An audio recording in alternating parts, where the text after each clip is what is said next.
Are we ready? I know I am. So, whether or not you are, it's time for another episode of the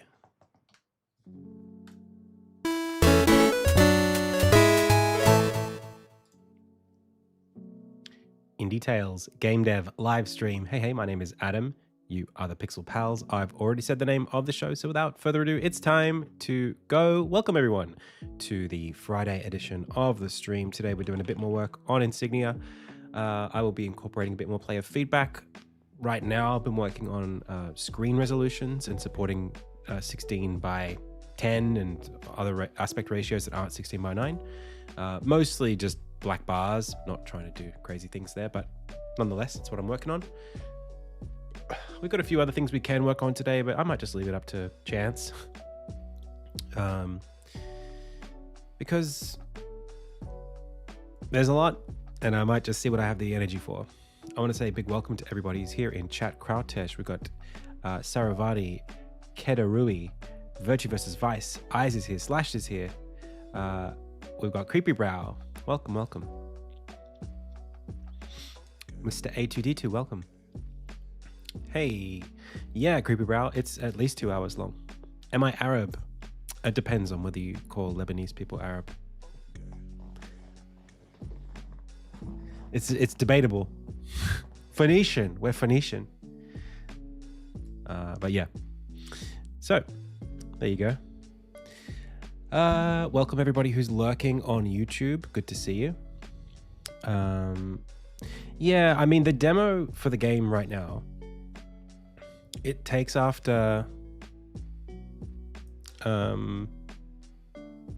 basically games that were on like the PlayStation 1, the demo 1 discs.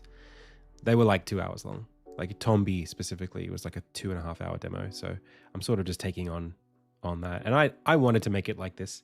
I don't know why, it just felt right to me to sort of sell the whole of what the game is in a nugget rather than give you like a tiny taste of something that you can't really appreciate. It's good to be generous. Do I speak Arabic? ما أحكي عربي كتير بس نتفي. I don't know, a little bit. Okay. So let's get into it. We don't have a music meeting right now. We have aspect ratio support is what we're doing. Let's do it.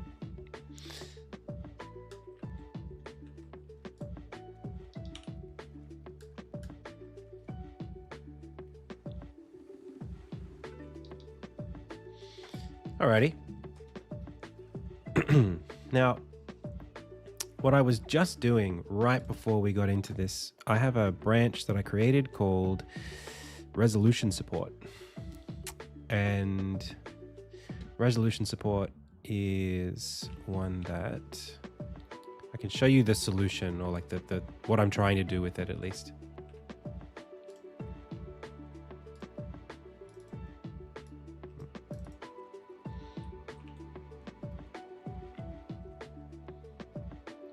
I just got a vaccine for whooping cough. So if there might come a time where this arm, I can't type with it anymore because they said you might not be able to, you might have a very tired arm afterwards. So I hope that doesn't happen. But if it does, we'll play Lies of P or something. We'll do something else if I can't type with it.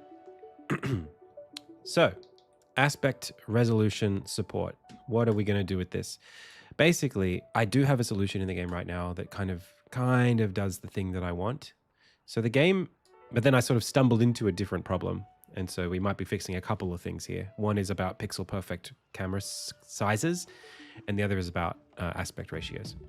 So first things first, when running the game at 1080p, you will always see all of the intended content. And all of the pixel aspect ratios will be perfect. So as I move into, the different parts of the level, the multiple pixel scale is the same, or at least as integer scaling. One sec, just getting a phone call.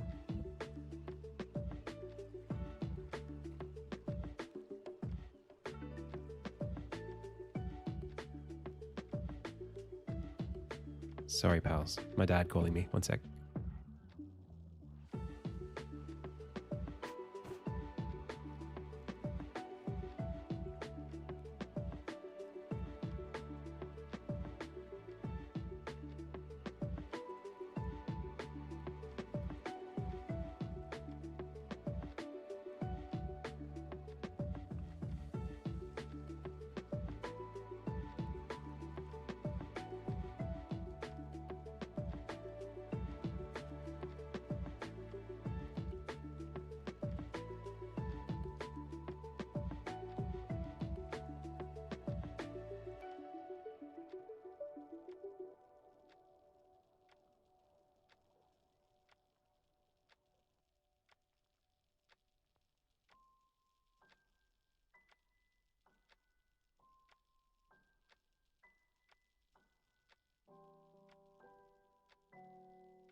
Alrighty. So, as I was saying before, my dad so rudely interrupted me. The way this is going to work is, like, we have in this scene a few different camera sizes, right?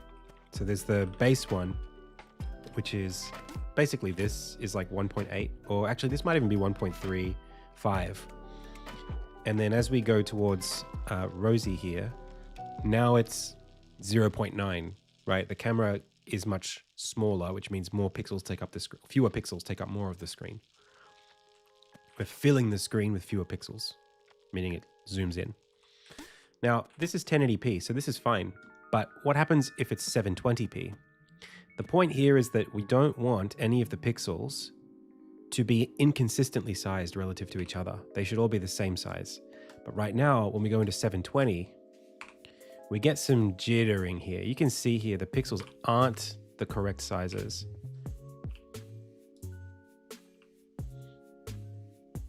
Armin's eye on the right here is smaller by a little bit than the eye on the left. And as you move through the scene, you can sort of see it's not quite right. Now the UI is always going to be fine because that's a fixed size. So it always renders it at the same scale. But the screen here, especially when we move a little bit and there's a bit of vertical shifting, you can really see those horizontal rows of pixels shifting in and out. So that is something we need to solve. The other thing is what happens when we're running the game at a different resolution that has a different aspect ratio. So I've solved that mostly. This is 1280 by 800. This is the Steam Deck resolution. And all I'm doing is adding black bars. That's literally it. I'm just masking out all of the space outside because unfortunately, I can't control the content outside of the rendered space, right? Like what happens off screen, north and west and south and east of here, I don't have like, I haven't designed for the game to control that. So like if there's things spawning in that are supposed to spawn in off screen, I'm not going to show you more content that's not designed. You know, I want to show you the content you're supposed to see when you're supposed to see it. So unfortunately, yeah, if you get an ultra wide, what you're going to see is a lot of black. That's right. It's not. Steam Deck is 1280 by 800. So let's say, you know, we go like 4000 by 1000. You know, that's 4x1. That's some nutso resolution. The hope is that we get something that fits, which this doesn't, and doesn't crop anything. So there's an issue here, because ultra wides shouldn't do this.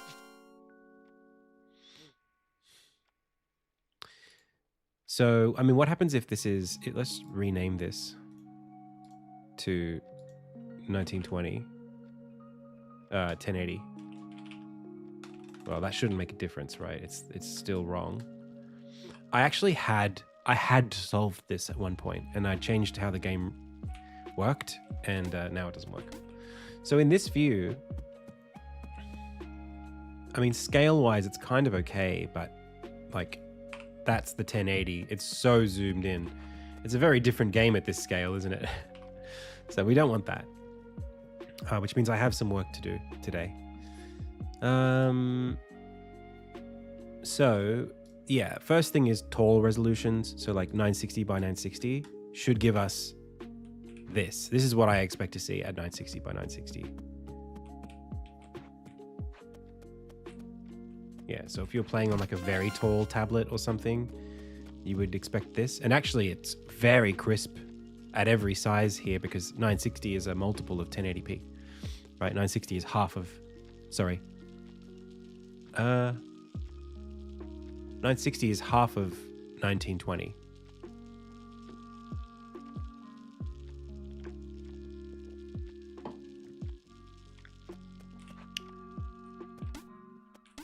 That doesn't seem right. Something's wrong about that. Oh no, the camera is scaling in a way that is actually, because it's, no, I have no idea why this is working so well. Oh well. I think if it's more vertical, then it's fine. But the thing is, when I go to 1280 by 800, I get these sizes which are not nice sizes. They're not, because I guess they don't fit the aspect resolution, the aspect ratio. So that's kind of a clue, actually. If we go to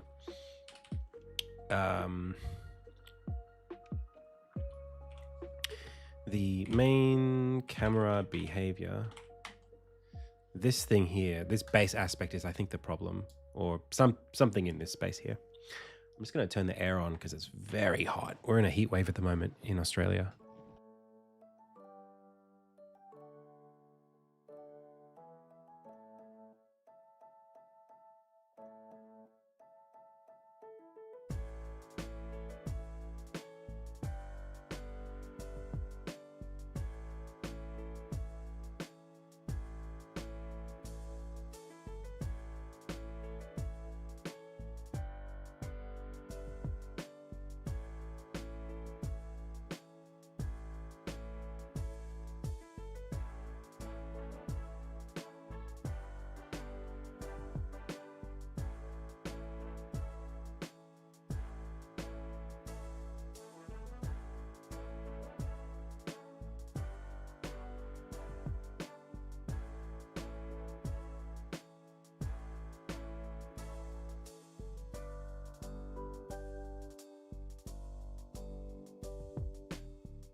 Okay, so let's have a look.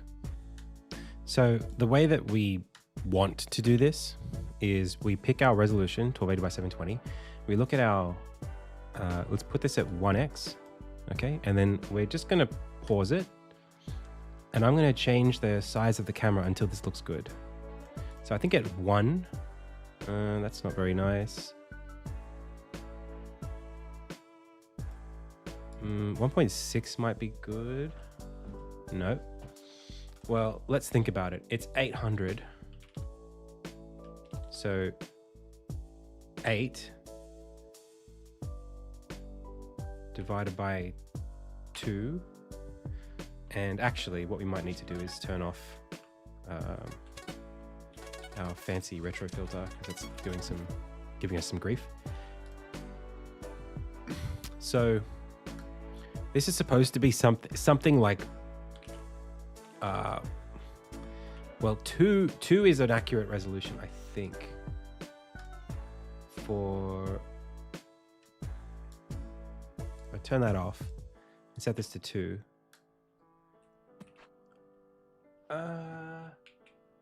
You know what?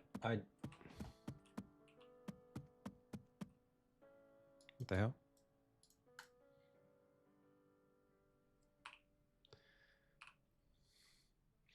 $1280 by 800 is supposed to be something like 800 becomes 8. No. Yeah, I mean, like, sorry. Halve it. So 800 becomes 400. And then 640 by 360. So it becomes 640 by 360 becomes 1.8. So 1280 by 800, the base resolution of that is something like 480 by, you can't get a third of 800.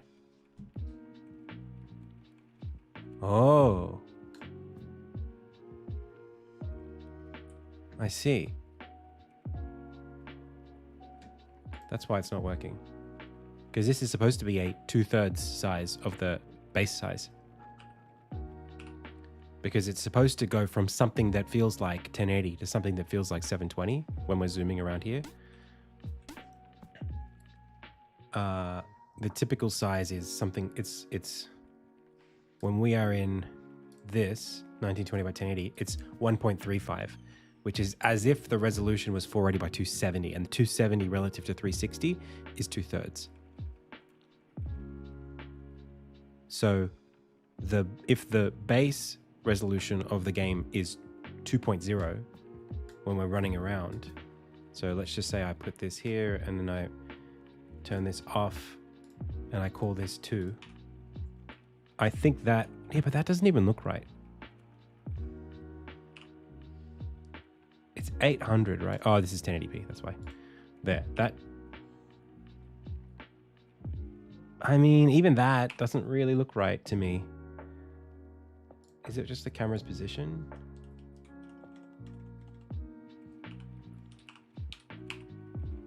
Yes, that is correct. Okay. Okay. So this is exactly a camera scale of like 2 game pixels for every art pixel. That's what we're looking at right now. So if I screenshot this and I go here and paste it, what we'll see is that everything is 2 pixels wide. The eyeball is 2 pixels. Okay. So our options, the way that we probably need to think about this is like 1x, 2x, 3x, as opposed to, well, it's really tough. It's really tough. And it might not even be something that's worth solving for. There's a way around this. I've just realized that I'm sort of putting myself in a position where there's some challenges here, okay? So in the past, I tried to solve this problem this way. by moving to the nearest integer scale. The problem is that the smaller you go, the harder it is to get that nearest integer scale without totally blowing out the content on screen. So the nearest integer scale of, if the game is 640 by 360, like I've got a small handheld device it's got a screen resolution of 640 by 400. And that device can view the game at native when the game resolution is 1x. So like in this case, none of this is 1x. I'd have to like leave the scene, I think, to go to a normal one. Oh, this is okay. Well, actually, let's have a look. So if I leave the scene, this scene should look really nice. Yeah, because this is 640 by 360 exactly. Like that is exactly the game running around on that device. So on that device, you would see, if I add a few pixels, 640 by 400 to make it 480p. Sorry, 640 by 480. 640. We call it 480p, and it's 640 by 480. So on my little Android device, everything runs fine. This is what you would see, literally running around. The problem is there's no middle resolution of this. There's that resolution, and then there's this resolution, and those are both whole numbers because this is 2x for everything, and the previous one was 1x for everything. But this camera in the game is supposed to be somewhere between those two. It's supposed to be like 2/3. That's a problem for this device, which we can't solve. So let's lay it out, because I can tell this is going to get very confusing for you if I'm not very careful. It's confusing for me. Paying someone else to do that? No, I mean, this is pretty... I'm the dev on this game. Like I know how to do what I'm doing. It's more of a design decision than a, hey, someone else port this game for me. So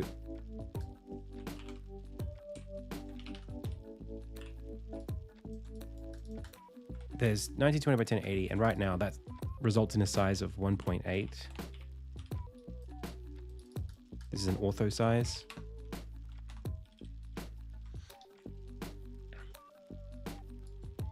It's not too complex. It just needs to be done. It's just a decision I need to make.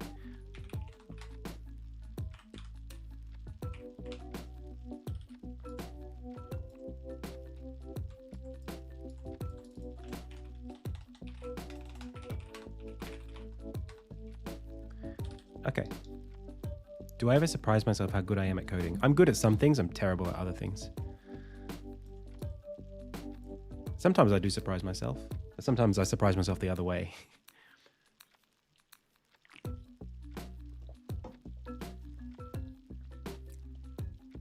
So, this is how this works. These are like this is the base case for the game. It depends on who is in the chat. Some people over, some people under. Hey Sponge, thanks for the sub. So this resolution, if you take this and you divide it by 3, you get this. I'm pretty sure. If I take, something here, and it's 640, and this is 360, and I was to go K3, that's now 1920 by 1080. So the pixel scale, but from this to this is 3, and the orthographic size, which is 360, divided by 100 divided by 2, gets us this. That's the default setup for the game. Then I have another one, which is pixel scale 2, in which case the ortho ends up being 1.35. And here the art is something like 480 by 270. Or maybe the ortho ends up being Well, yes, I think that's how it works. This is not 720, it's just 270. And then this becomes 1280 by...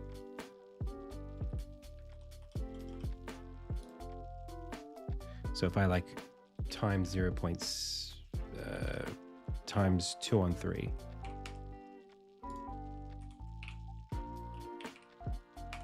You get 720p. Okay, so that's that one. And then we have one more, which is pixel scale equals 1, I guess, or not really a good way to describe this, but this is 0.9. And this is more like 320 by 180. And this becomes, it's pretty much as if it was 640 by 360, I guess. I think that's how that works. But I actually think these numbers are wrong. Let me just make sure. When I am, yeah, obviously they're totally wrong. When I'm here and I screenshot this at full, one art pixel is 1, 2, 3, 4, 5, 6. Yeah, so it's actually, it's 3, and then I think this is 4, and I think this is 6. So that would be something like 180 times 6 gives us 1080, exactly. And 270 times 4 gives us 1080. So that's how that works. Hey, Mercy Elder, I'm doing okay. Now, what's nice about this is that this always needs to be a whole number, and it is a whole number. And the bigger this number is, the easier it is to find a whole number that looks like this, that has these 3 different sizes. Now, the fact that there are 3 sizes is a design thing, right? This is an Adam the game designer problem of, hey, I'm Adam, I'm a game designer.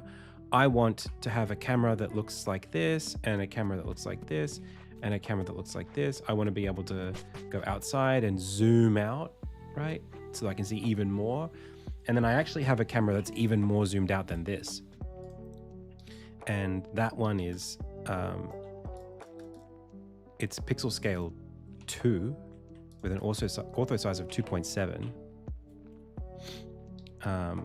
And the art there is 960 by 540. Okay, so this is like as if it's basically this times 3 on 2.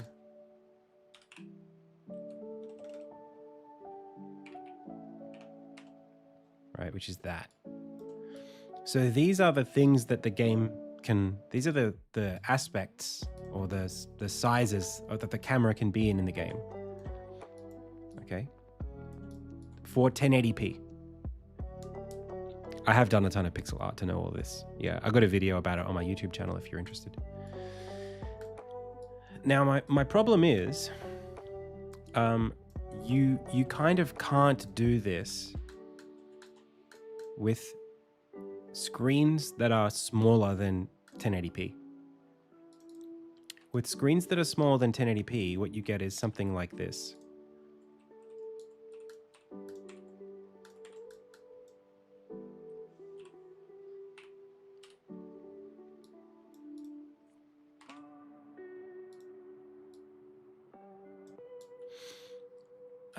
Like let's say we're at 720, so like 1280 by 720.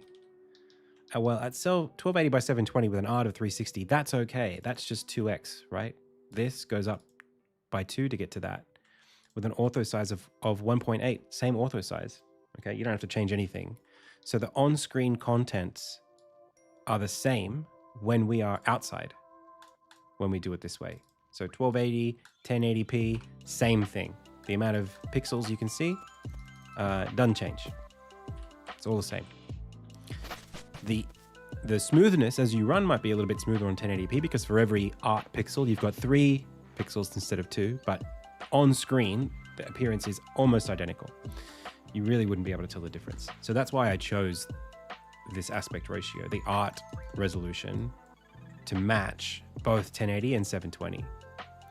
However, I'll also jump over this, right? I'll skip over this one. So at 2 here, so this 3 to 6 is double this, right? So the camera zooms in 2x to go from here to here. We could do the same thing here to here as well, right? If this is considered 4 and this is 1280 by 720, 180 times 4 is 720, I'm guessing.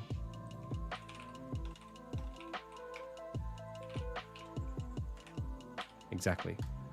So now it works exactly the same. These are the same. These are the same. Perfect. Let's make them green. So we can nicely replicate the camera zoom without any awkward pixels on this scale and this scale. The problem comes in here. Because what's the number? There's no whole number between 2 and 4 that is the same scale as this.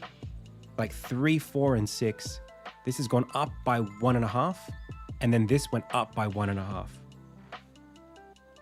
Right? It's like 1.5x to get to here, 1.5x to get to here.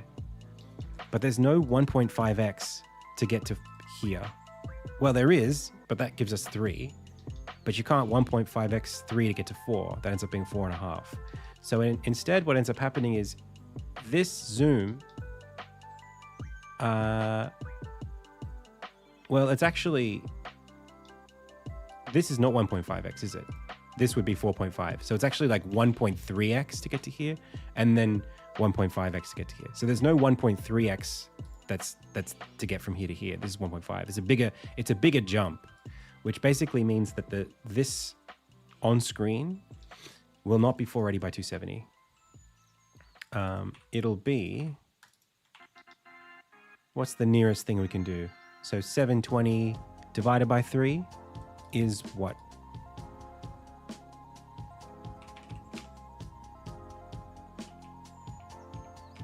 $240. So 360 we get by 240. This art is not the same as this art. That's a key thing we have to realize. And also, this is now something like 1.2, I think, to get from there to there, because 240, you have to halve that and divide it by 100 to get to that. So the in-game camera size is different here.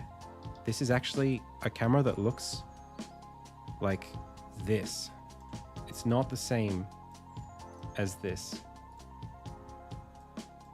These two are not the same thing.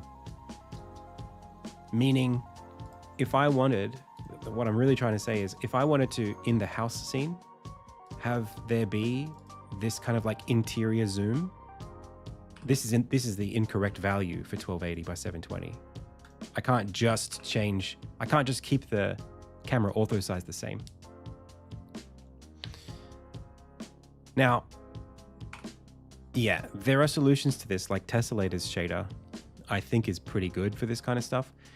Basically, the answer can lie in filtering.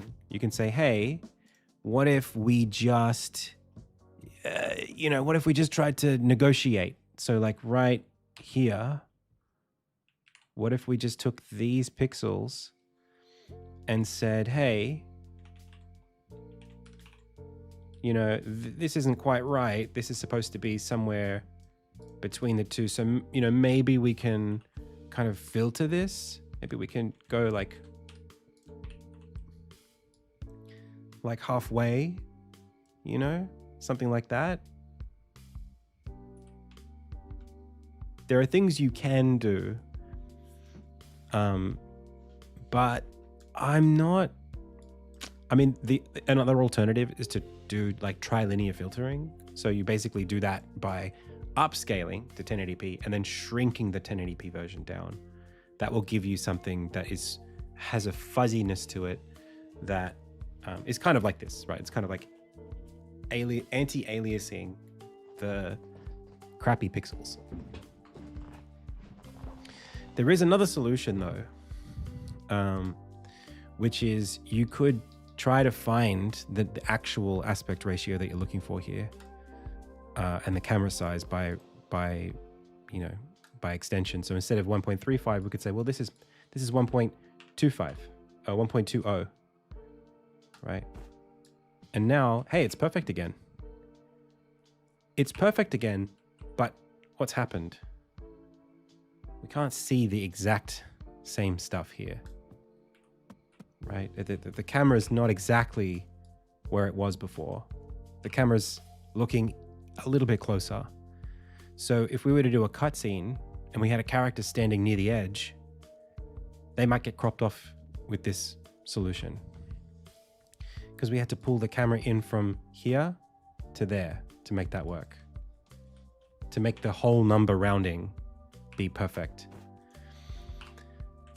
So when it comes to supporting other people's devices,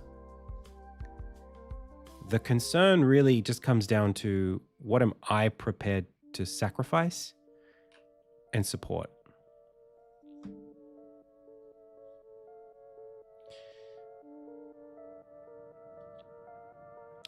To me, the difference between 1.2 and 1.35, very, very negligible. So I'm actually, I mean, like if you were to look at these and, use hue to tell the difference, it's kind of more like this, right? They're very subtly different. So I could support 720 this way. I think that's okay. The only thing that makes this a bit complicated is when I make this like the Steam Deck, I don't know that works. Does it? I guess it does. I guess it does work. Okay. Well then, I think the problem then just comes down to like how much logic do I have to employ to solve this? Because another way to look at it is something like this, right? There's like, almost like these numbers on a number line.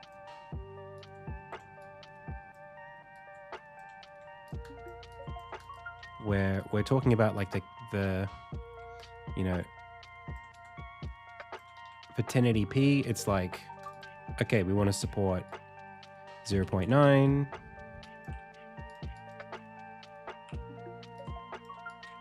we want to support 1.35, we want to support 1.8, this is orthographic size, and we want to support 2.7.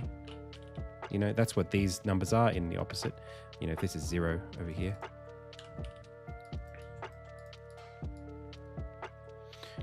So like, this is okay. This is fine. But now, because we have 720p, we also want to support 1.2. Okay, what about if you've got like a 1340 by 8 something laptop? Do you know what I mean? Now it starts getting a bit awkward, because I'm not sure. The thing that we really need to worry about is the delta between these values. This is unsupported territory that I have to be able to, like, if I want to support it, then I have to say, hey, this is going to create a margin, essentially taking this and this. If I want to treat these as the same thing, 1.2 and 1.35, I have to be okay with this being cropped out. All this red, this would be red, basically. So I have to be able to say, hey, it's okay that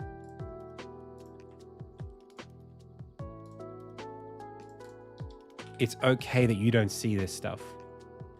And the question today is, what is the maximum amount of difference between this number, and this number, well, these numbers, that I'm okay supporting. These are my root defined sizes.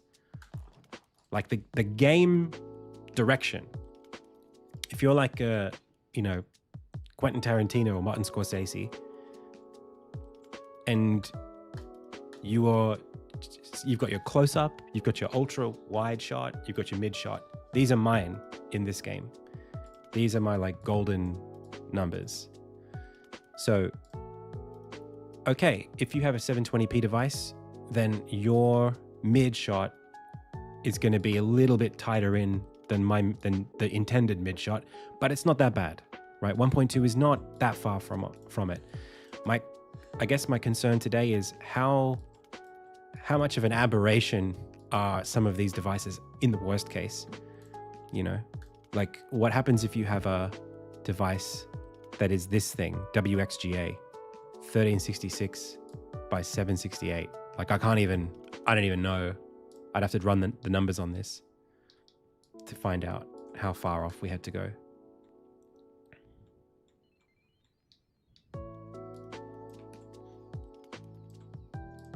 This, obviously, you can do the same thing here. This becomes 1x. Ooh, no, it doesn't. No, the nearest thing. Okay, so here's another thing. Zooming out, you can't zoom out any neater than 2. From 2, you can only go to 1. You can go from 3 to 2, and that's quite graceful. You can't go from 2 to 1 gracefully. We found another one. So this ends up being, this is still 2.7. No, it's not. It's 1.8 times 2. It's 3.6. Which means this screen is now way bigger than this screen. So that's also a problem. And that's actually a much worse problem.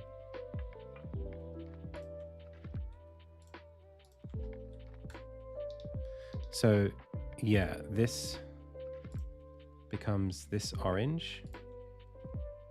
So that's one thing. But now we're also staring down the barrel of a 3.6 in our wide. 3.6, which is huge compared to 2.7.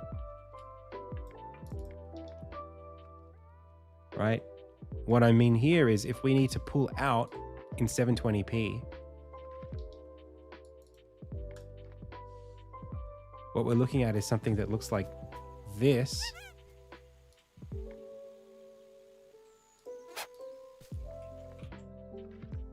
That, in order to make this look good,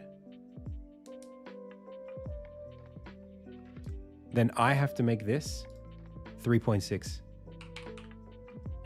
That's the only thing I can do to make this look good. And 3.6 is massive. Like, that's not what I designed. This isn't the shot that I framed, but it's the closest thing you can get without making the pixels look ugly. Like, this is what it's supposed to look like. It's supposed to go out to here, and that's already pretty far out. But actually, it would end up having to go out to there. Look at the difference between that and that. That's a big jump. Like, you can see off the bottom here. You couldn't see that before. So now the game experience gets a bit compromised, you know? But that's what we're describing. This is exactly what we're talking about. It's more like this, I guess.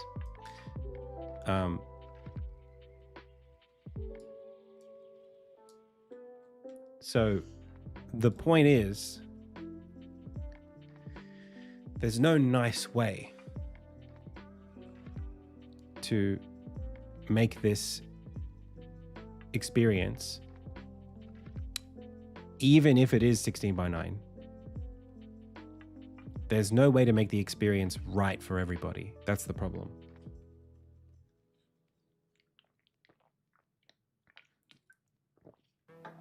Like, mathematically, even between 1920 by 1080. This is 1080p, and this is 720p. So let's use a really good, straightforward situation, right? This is not me being picky. This is literally Switch handheld, and this is Switch handheld. This is Switch docked.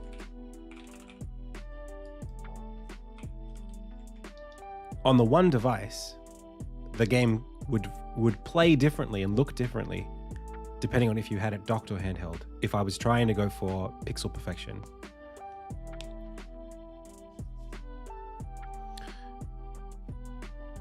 I have to compromise pixel perfection for this to work. For me to not have to worry about this problem. And when I do compromise pixel perfection, you get it looking like this on handheld, which to me is it's not great. Like, looking at the pixels, it's just not that nice to look at. I'd have to deal with it. Like, I mean, that's life. The UI would still hold up okay. If we do some funky, filtering, maybe the filtering kind of gets us by.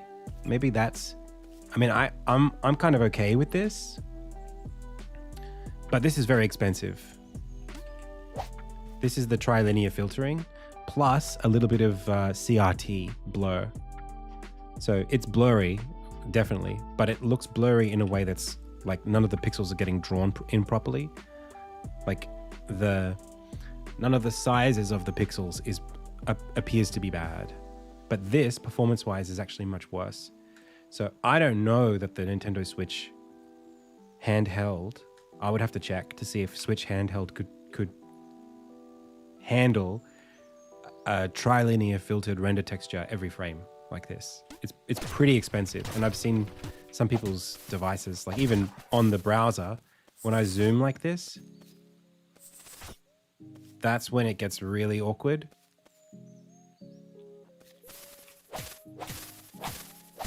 I really am. I actually have a dev kit license, so I should go get one. I need to get a dev kit for the Switch so that we can, and we will. I mean, look, by the time we ship, the Switch will be like out of date by 2.5 years. So it's not like, the world isn't going to end if it's not perfect.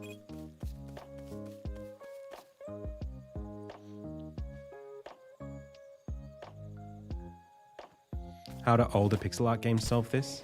They don't. Have you ever seen a screenshot in 720p of the Ninja Turtles Shredder's Revenge?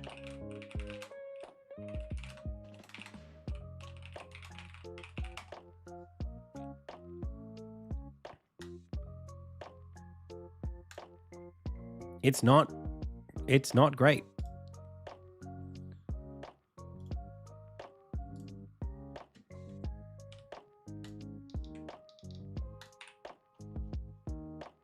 Look at these pixels. That ain't right. They're getting squashed and stretched all over the place.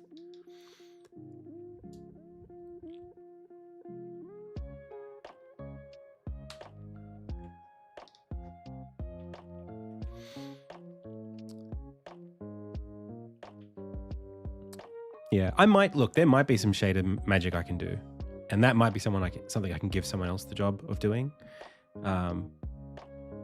I suppose the point of today is, yes, that's the other way to do it, is you render it at 1080p and you just let allow the device screen, the monitor, to do the sampling for you. So the actual fact that the literal pixels on the physical screen are trying to rationalize this 1080p image down to something that's 720p will blur it nicely. Yeah. So when I say that Shredder's Revenge looks bad in handheld, it doesn't look like this in handheld mode on the Switch, because you don't have the pixels to see the wonkiness. Like, the screen itself is doing the anti-aliasing. So now that we've done that little exercise, coming back to here, I suppose the question remains, do I need to support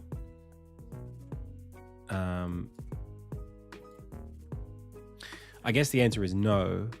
I don't want to support extra screen scaling options. The ortho size of the camera is going to stay the same no matter what, which means I actually don't need to support any of this stuff. I think this is why I left this where it was. I think I left this here. Okay, so this init. Okay, the answer is, yeah, I only changed 2 scripts. I'll change them back. Correct, and Switch 2 won't have this problem. Everything that's 1080p based and up won't ever have this problem. It's really just for like the Steam Deck, you know, and the Switch. But also a bunch of those PC handhelds that have just come out. iScaler.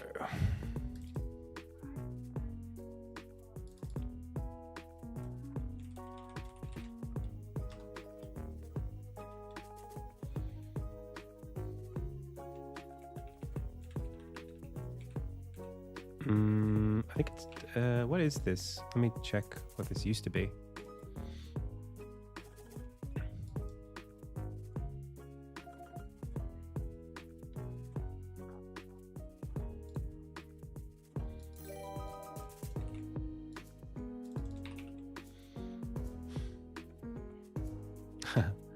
Four by 3 we can do.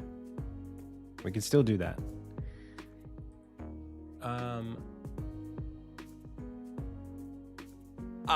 But that brings us back to the other issue. This brings us back to the other issue, which I haven't really solved yet.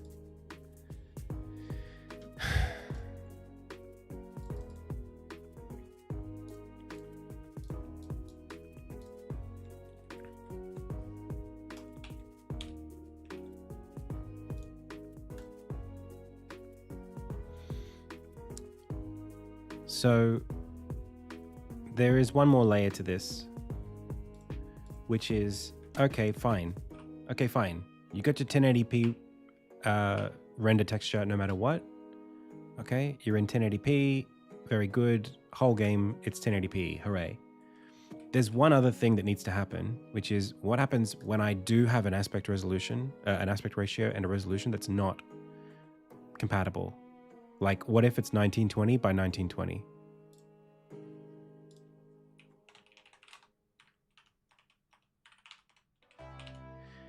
You don't just want to stretch that. That's not what you want to do.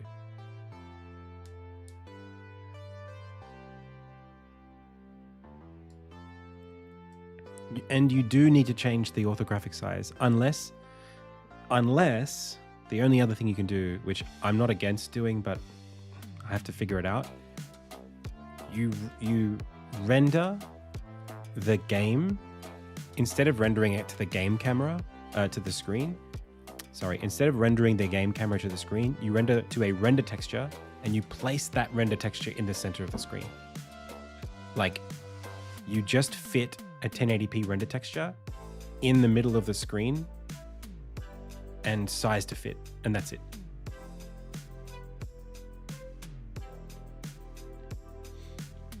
So that would be the solution. Always render 1080p, but scale to fit.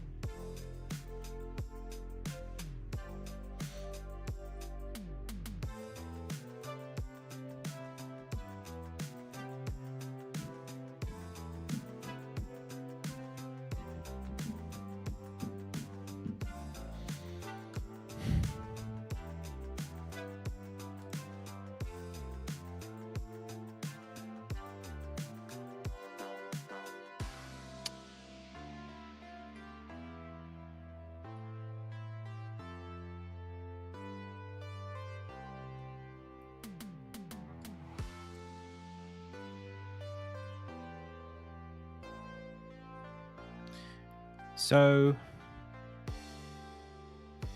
I shouldn't even be doing tests with other resolutions at that point. I should just always test the game at 1080p, and I just need to implement this one thing that does that, that does what we're talking about. It's not even an in-game letterboxing solution. It's literally just render a different thing at the end.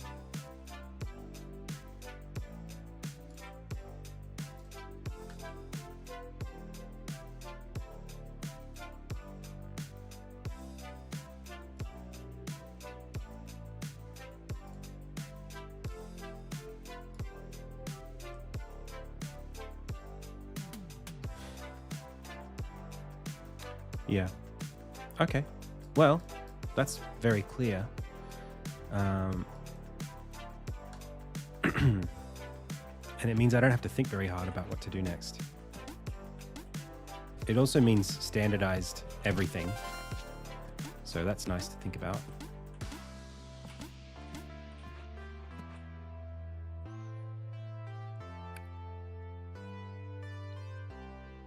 No, normal Switch does not work as a Switch dev kit. You need a Switch dev kit to load the software onto.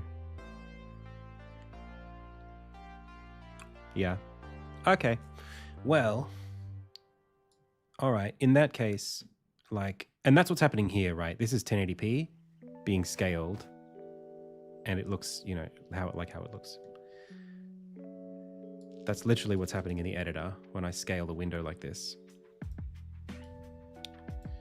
So let's see if we can solve that right now. Because I think right now, there is a setting in the game for full screen off, and it doesn't do anything. So we need to make sure that works. In fact, I think I changed that recently because I had accidentally commented out some code that full screen set in full screen mode equals windowed 1, 2, and then the full screen modes here are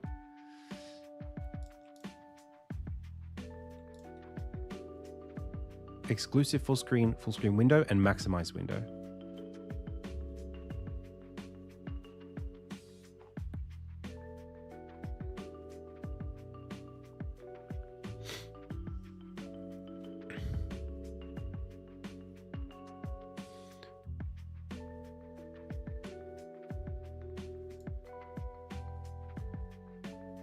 And I'm choosing between 1 and 2.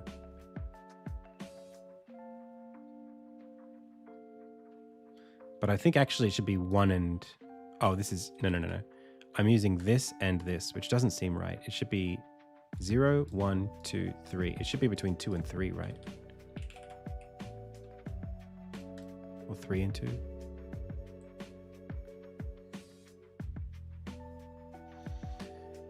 The most challenging thing to learn is, I guess for me, the struggle had to do with learning engineering and design. So making something that works is not the same as making something that's fun. And it takes a long time to get better at making something that works and is fun fast. Because sometimes there are aspects of works that cross over into fun, like having something look good or feel good to play. That can be part of what makes it work. So having the combat feel good is a prerequisite to playtesting the game, but also requires a lot of polish. And the need to prototype with less polish is so important that learning the skill of knowing what you should polish and what you shouldn't in order to test something, that's the hardest challenge. And also doing it in such a way that gives you scalability, right? It's not going to lock you into doing things a very specific way. Okay. So, full screen mode equals windowed 1, 2. Well,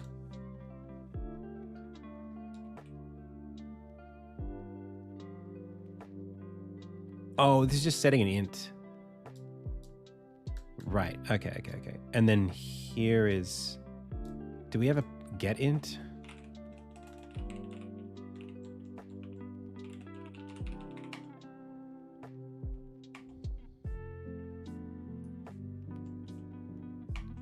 I mean, when are we actually doing this?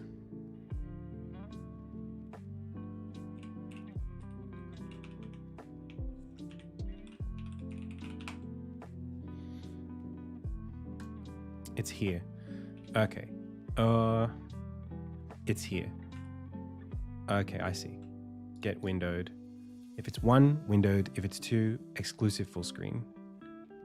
Okay, I really wish I didn't make a separate set of enums than what they're already saved at as. Yeah, my camera has look ahead for sure. Okay, so this happens when you toggle that button.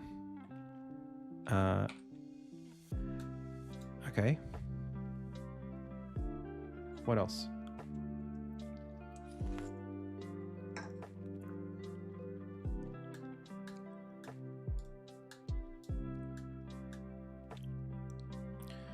So we want to handle. Do you move the camera 1 entire pixel out of time? What? Out of time? I don't know what you mean by that.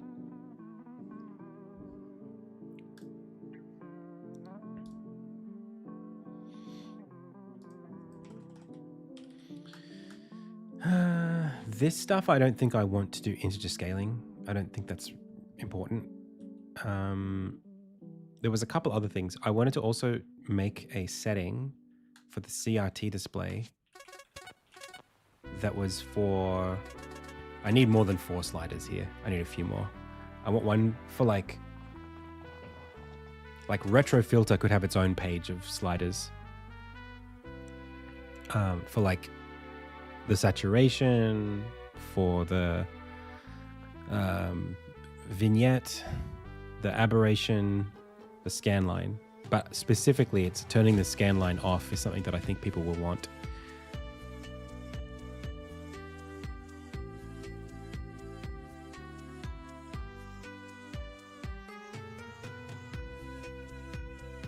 No, the camera can move on sub-pixel values in this game.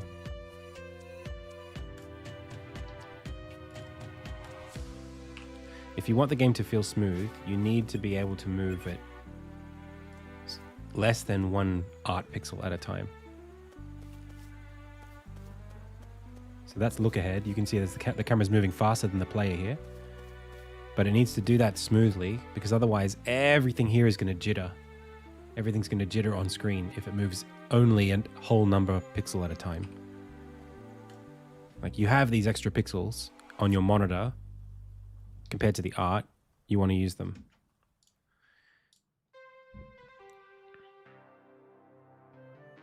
If you're using the Pixel Perfect camera, it's going to shake.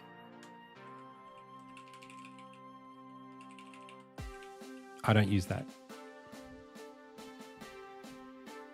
Set resolution, width, height, windowed, V-count, V-sync. Does this, I think this ignores the FPS setting. Because right now, my monitor has, like, this 120 FPS is accurate here. But when I run the game in the application, it goes to 180 FPS, which is a little higher than what I'm comfortable with. I wonder if it goes down when I turn VSync off. We should test that.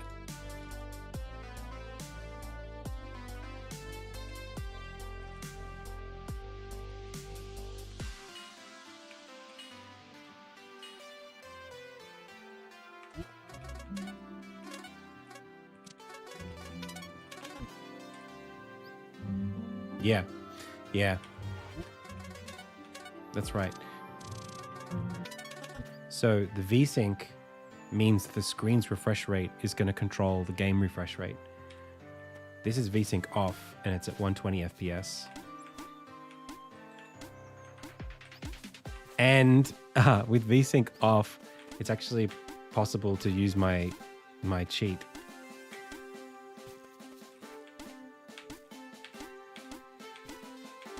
I think I hit it. Yeah. Yeah. I have this thing that's frame rate dependent. You can do this thing where if you jump on a ledge, you bunny hop and you go really fast. It only works at lower FPSs. I can't do this with VSync on.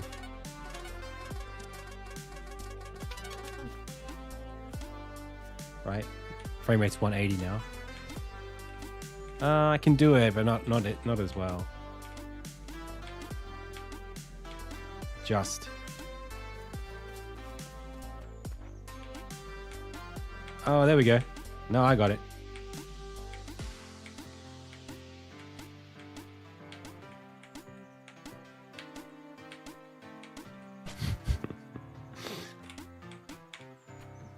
Okay. It is. This is speedrunner strat. I'm leaving it in for now too. Are you going to keep the Unity logo? Probably not. I'll get rid of it. It's just that right now, the weird thing is, it used to be that I was paying for Unity Plus, and Plus let you turn it off. Let's see. I think there's an option. It might still be here. Presentation. Splash page. Yeah. So I could turn this off 2 years ago. And then Unity took away the plus thing.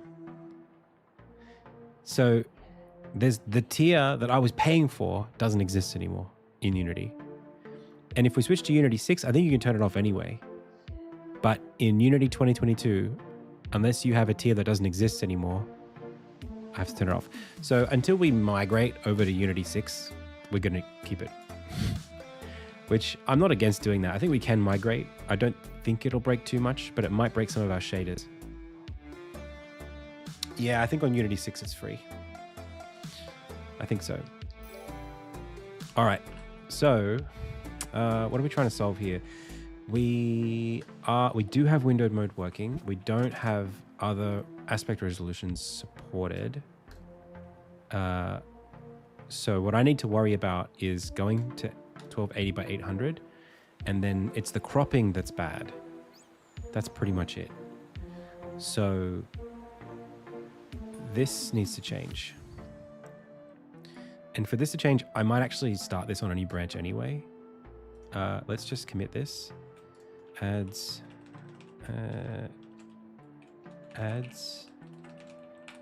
option for windowed mode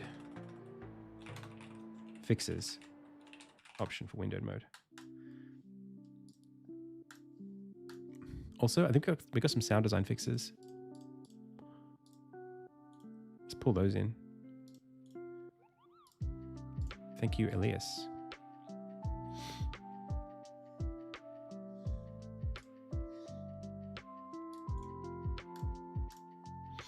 All right, new branch. This is called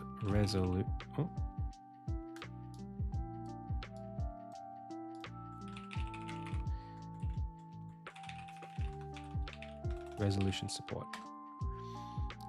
Okay. So we need to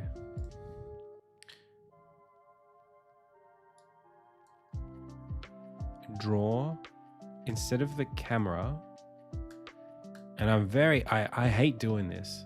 It always makes me feel uncomfortable. But basically the main camera will, I think it's a bit, we might run into a problem here because Unity uses the only camera that's not rendering to a render texture as the main camera. I think that's how it works.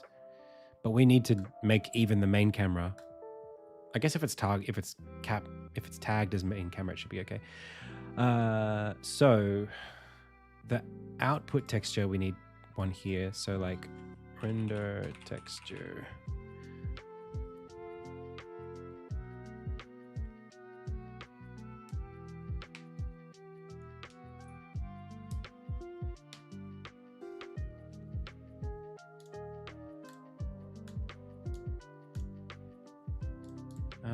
I actually don't know if these get used.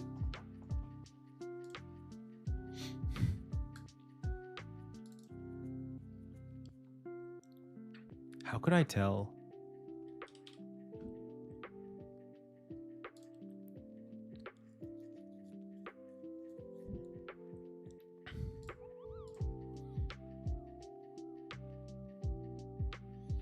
I did. Yeah, of course. Do you know what? I actually don't need these to even be saved.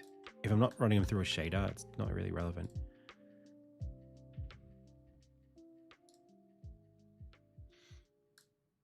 Okay, so then let's do it that way then.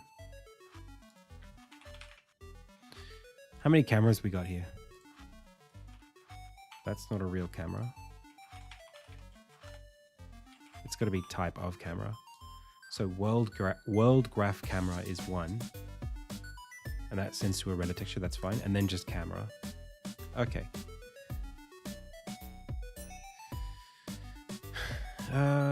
All right.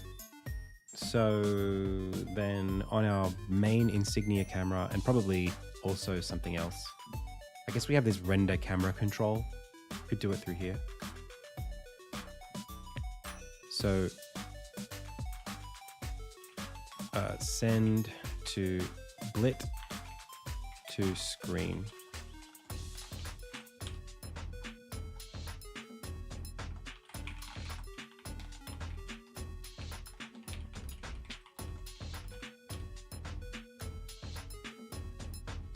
So what we're going to do is save a render texture, render text, to make it render texture blit texture, and then on awake we're going to say blit texture equals new, and this is going to be 1920 by 1080. And I don't really know if this is, I guess that's fine. Maybe just RGB.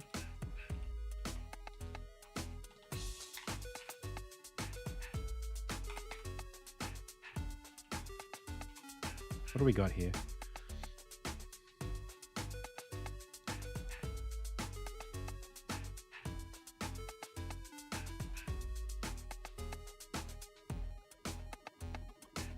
All right, ARGB32. We'll use that one. Is there any area I like less? I like all of them. I'm not as good with music and sound, but I love those. I'm not as good at I guess maintenance is hard.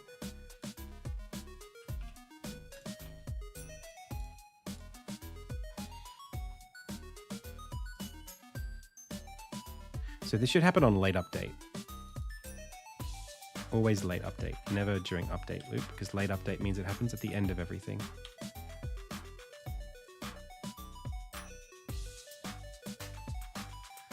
Okay.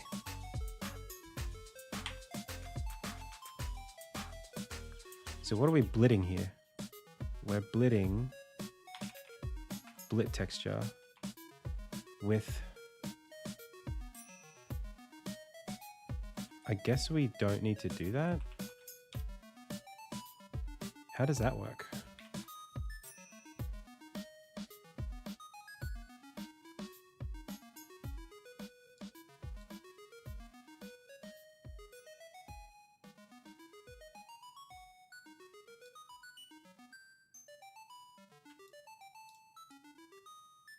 How does this work?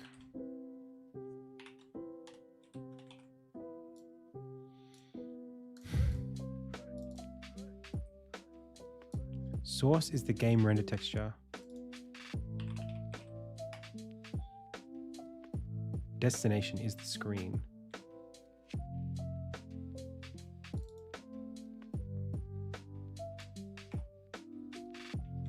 And this has set render target as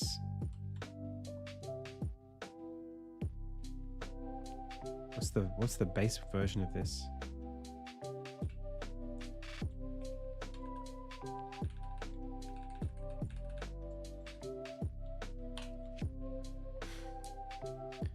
We have playtesters right now.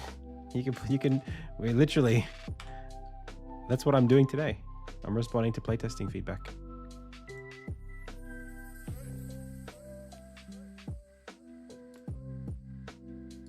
Look, all these forum posts.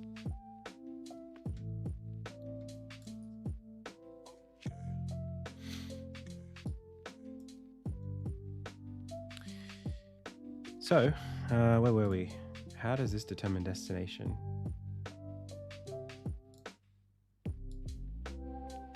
Hey, Robbie. On render image, render texture, destination. But how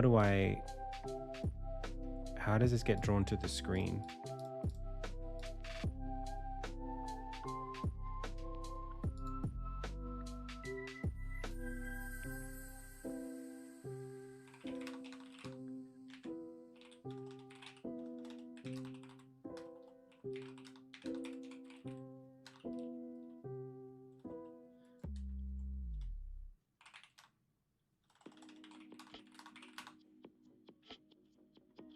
Why is there a destination? How does the destination render texture go to the screen?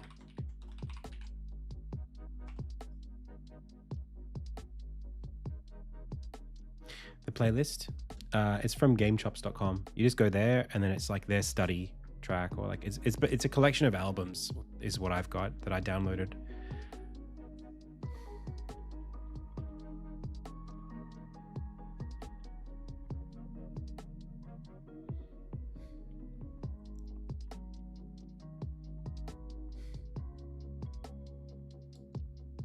Oh. Whoops. What did I just do? Windows key D somehow? Sorry, pals, one sec.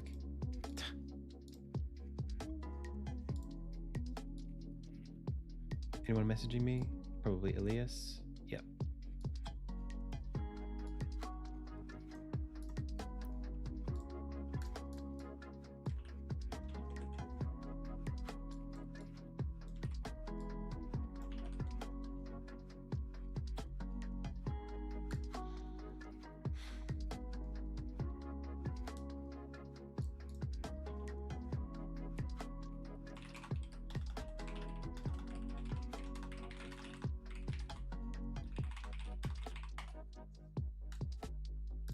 Game what?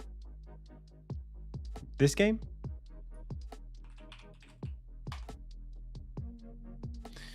Okay. What's the material that we want?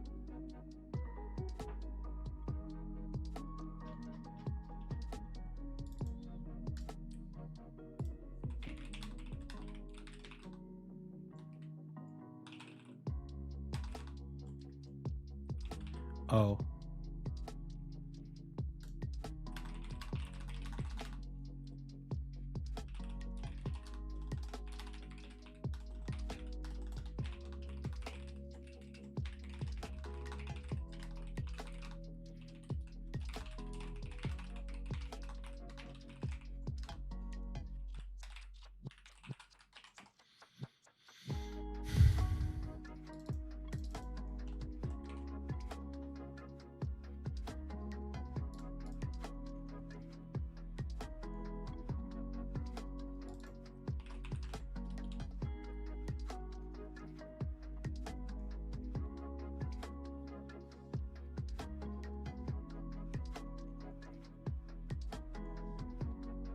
Okay, well, let's see what happens.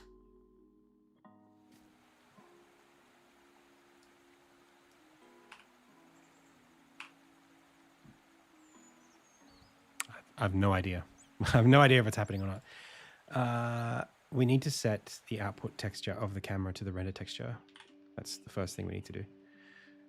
So on awake, we need to say cam. Where is our camera? Main camera. Dot texture, target texture equals blit texture.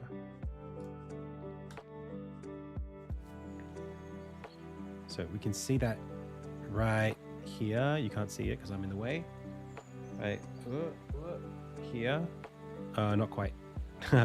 Just below that. Hang on. I'll fix it for you. Right here. There is a texture. If we double click it, we should be able to see it. And actually, it is rendering the game correctly up there. I can kind of sort of play the game, you know, in it. The problem is it's not rendering to here.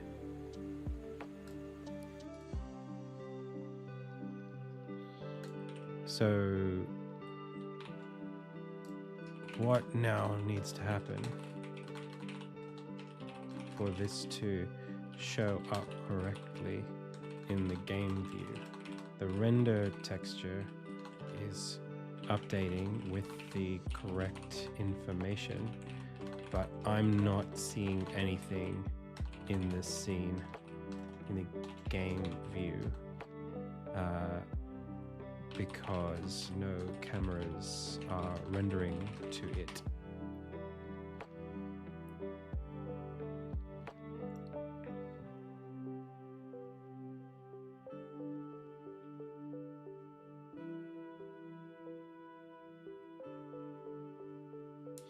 No, but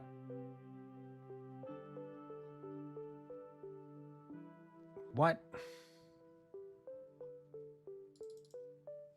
But then,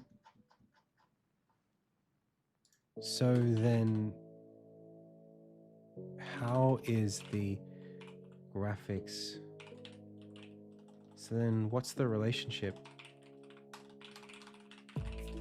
between what gets drawn into the game view and what players will see in the build? Because the camera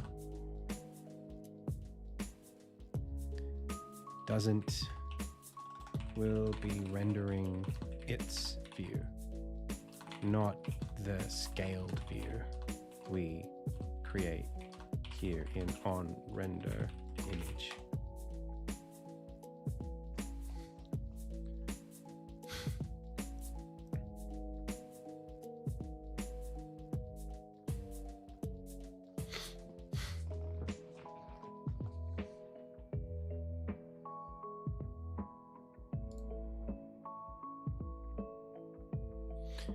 Then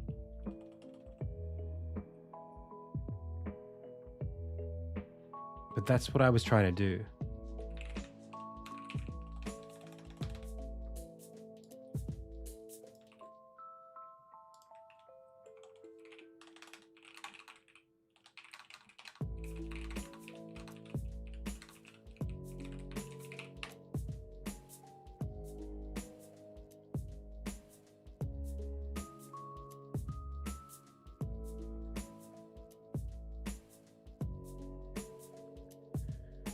Oh boy.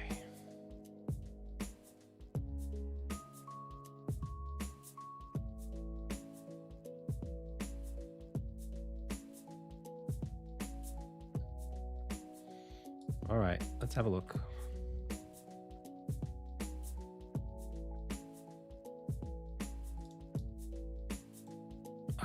Don't auto tell me what I'm doing.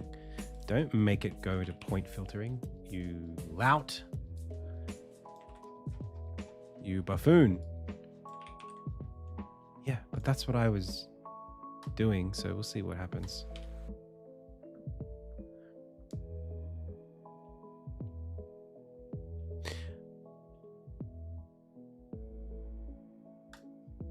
But then we're going to get the same problem, right? It's going to be the same issue, which is that the camera is correctly rendering to the render texture,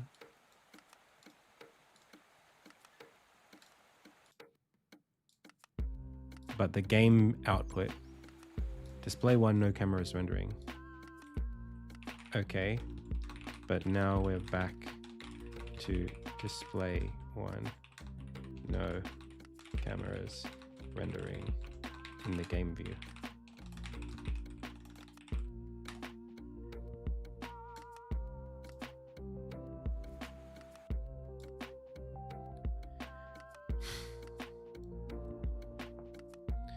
No, but you said this would be a one camera system.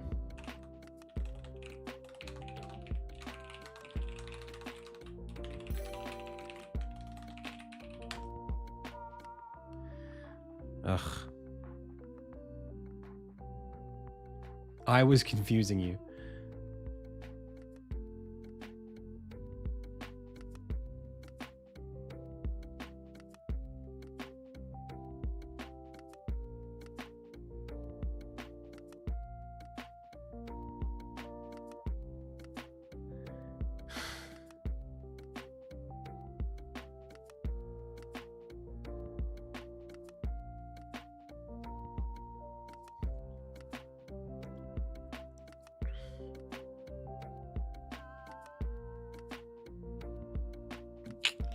I hate this. I hate it. I hate it. I hate it.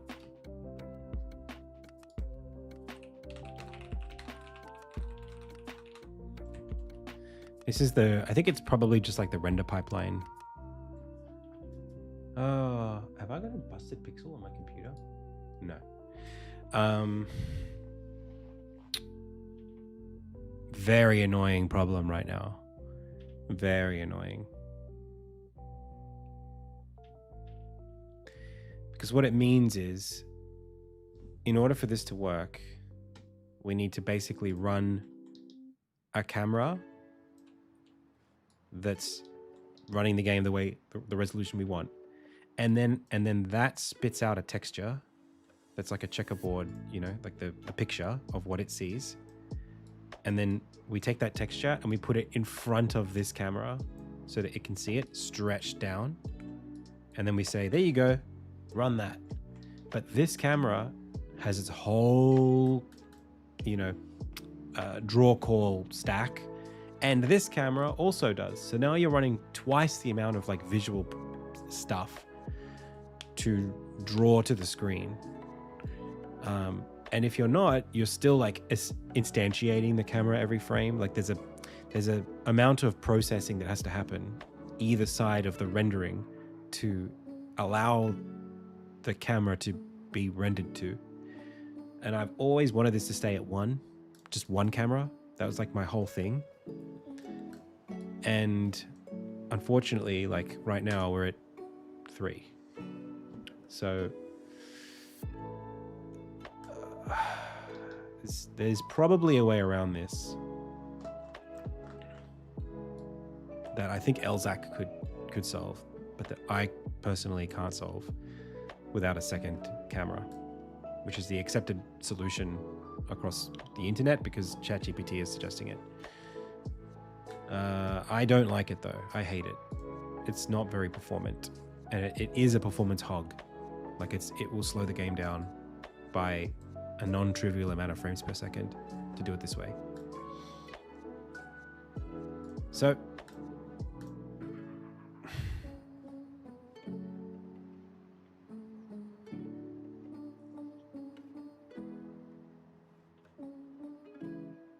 hey, Creepy Brow. I mean, you're putting yourself out there either way, right? Either you or your game. It's, I totally respect if you don't want to, though. It makes perfect sense. So let's have a look at what this code was actually trying to do. Target aspect is native ratio. Screen aspect is screen. If this is wider, shrink that. If this is greater, shrink that. Set render target there. Draw it on there. Okay. All right. Well, I've seen that before. It's not too complicated. We can always do it again later. Such a shame.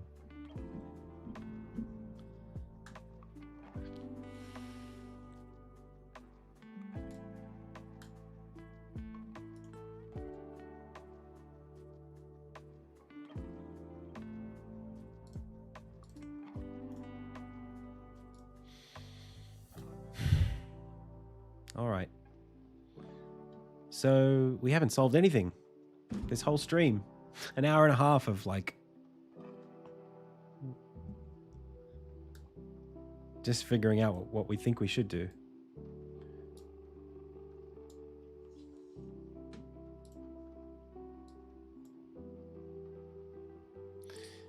Let's go find where this person, I think it was Ian.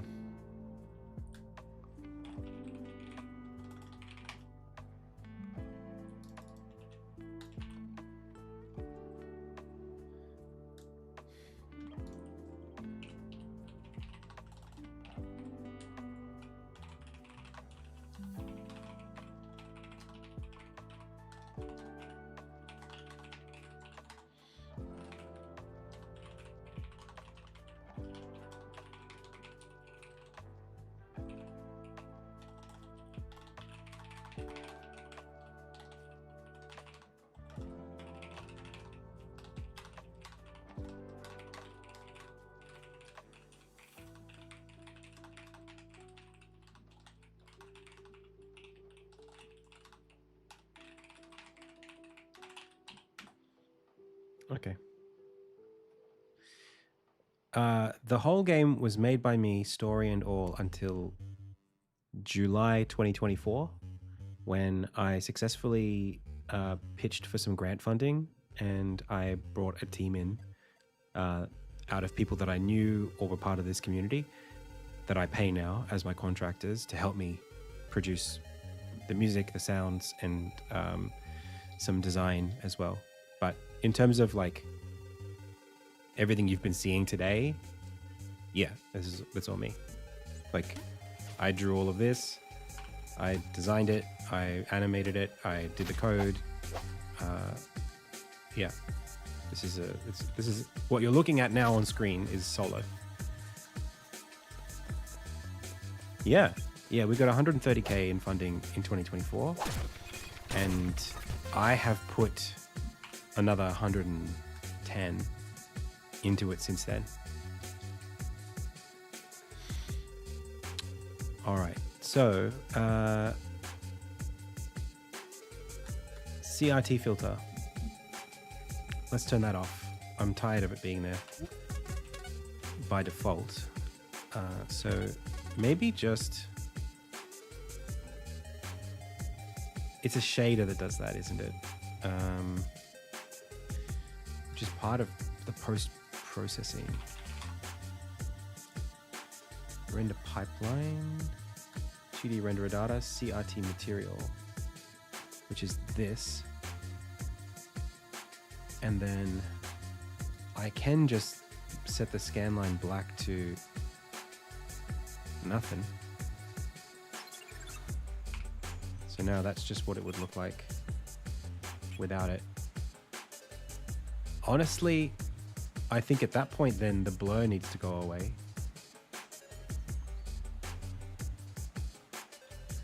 That's a lot of blur.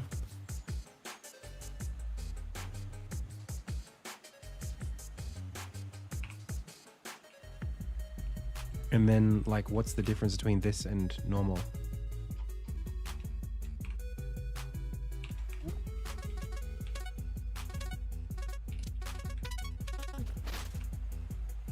I mean, it's not quite perfect. There's like a little bit of blur on the edges, but that's pretty sharp in the middle.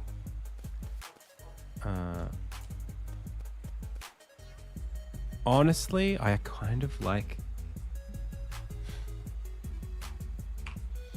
I think I kind of like the scan lines, man. I like them. But I understand why some people hate them and want them turned off. One thing that I might do is see what happens if you just make the speed 0. Like, what if they just don't move?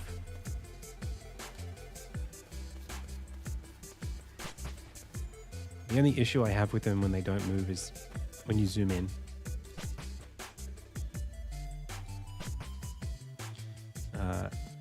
They don't really represent the pixels. Because one scan line stops being 1 pixel. Although that looks actually pretty good, so.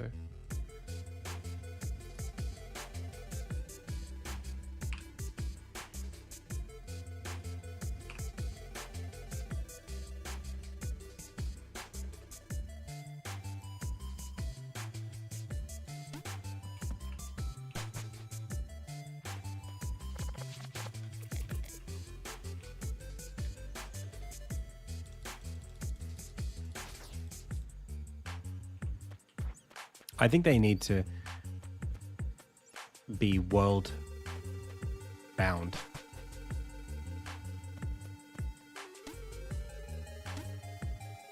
Like right now, when the camera moves and they don't move, it's super awkward.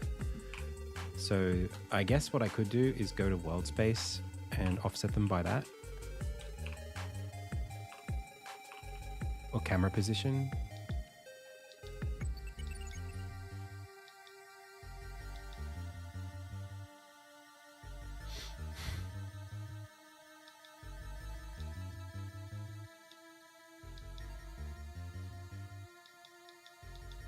Wait, am I just like not, I'm not sampling anything?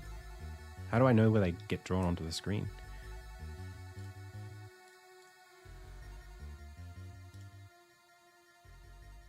Sample buffer.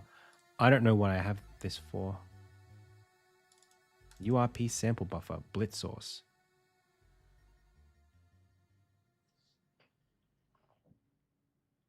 I think that might be the screen space.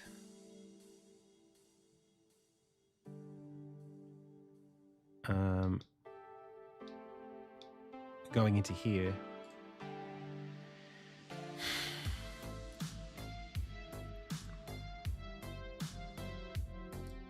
What does this do?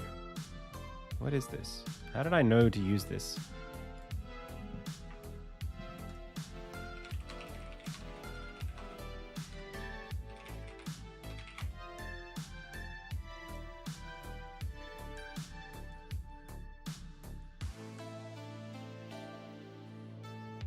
Sample a global texture called Blit texture, which I think is designed for URP full screen pass renderer feature. A copy color right before the effect. URP does not enqueue anything in depth normal pre-pass. It will return a black color.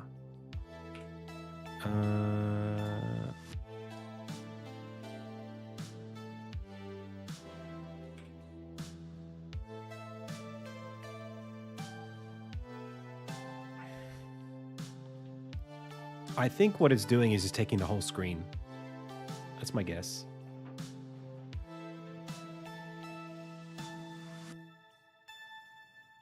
Hey, Creepy Brow. I mean, that's the goal. Like, it's supposed to be pretty family friendly. We'll see, though. We'll see. I see some people being like, oh, pixel art. I've heard that before. Recently, actually. In a way that I never really heard in the past. But I think pixel art means different things to different people as well, so that's okay. Okay, so I have a feeling that it will look weird if we have... Let's just try it. Camera position.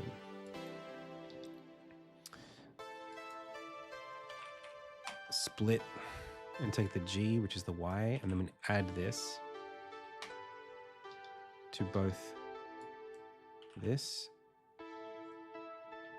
I guess it's everything going into this and this. So it's same difference. Add this to this, plug it in, and then same thing. Add that to that, plug it in. Might be better to just do it this way.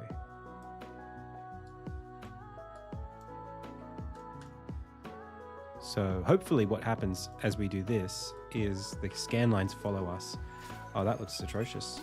Okay. Well, let's see what happens anyway.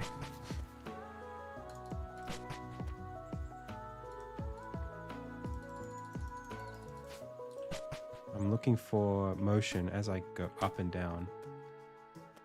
No, that doesn't work.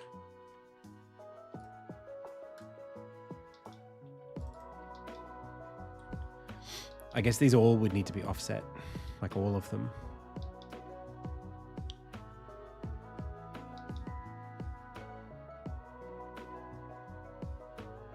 So instead, let's delete this, and let's delete this, and let's plug this back into offset, and this back into offset. Oh, hang on. Is that always empty? Yes.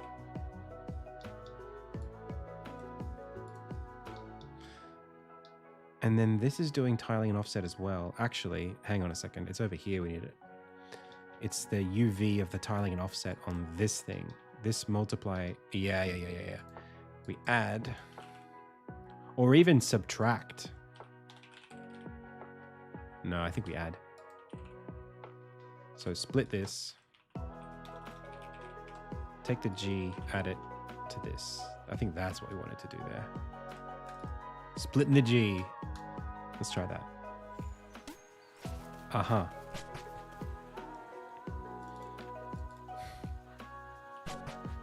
Okay.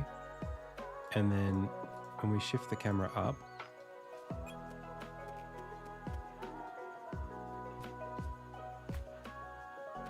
that's not really good enough. We need a bit of a better test than that.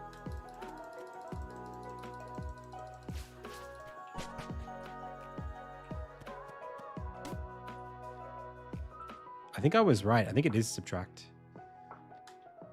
the first time.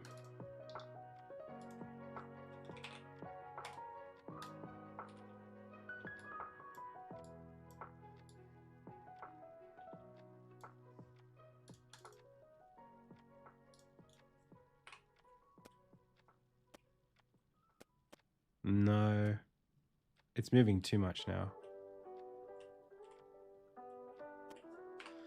Okay.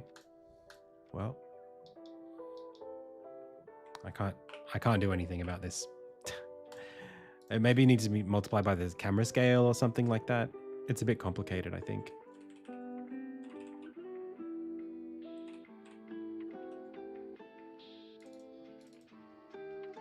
Right now, we need to go back to here. And then as we go down the stairs, I mean, it's moving a lot faster. Maybe multiply by the orthographic size. This isn't even, I'm not even sure this is going to work.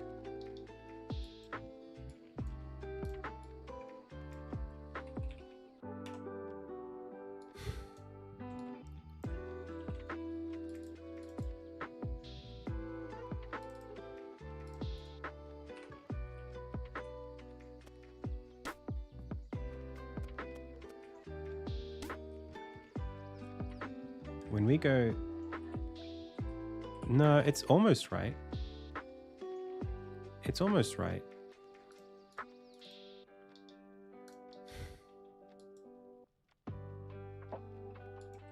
I mean, we could do multiply by 2.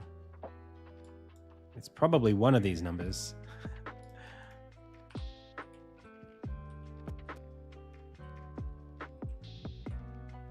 Divide by 2.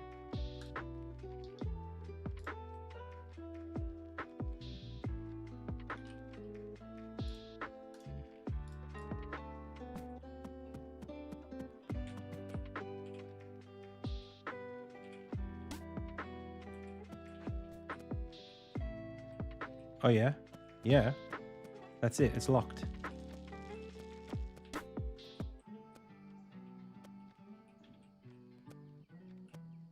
Almost. It's so close. It's not quite. So what is this then?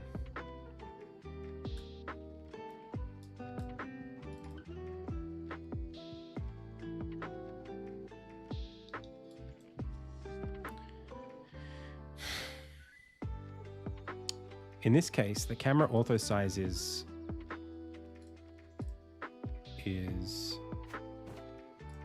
1.35, and then we multiply that by 1/2, which makes it 0.8, whatever that is, 0.725 or something.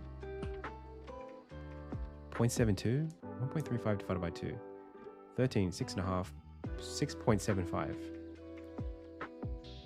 I don't, what the hell, what is my brain doing today? Yeah, 0.675.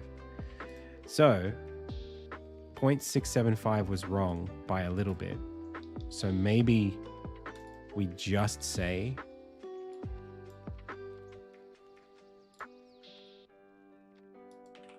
it's 0.5.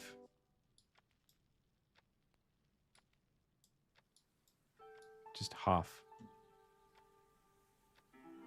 We don't even need the orthographic size, just literally 0.5. I'm not sure how that would work, but it's already not right. I can see it.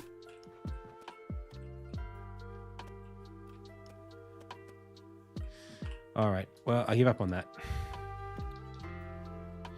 I'm surprised because it doesn't seem like there's much here we would need to do.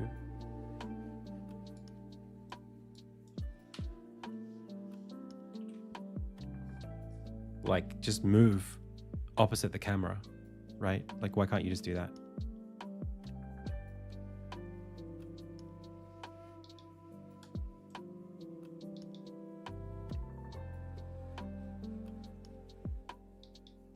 Is it because I'm doing this, maybe?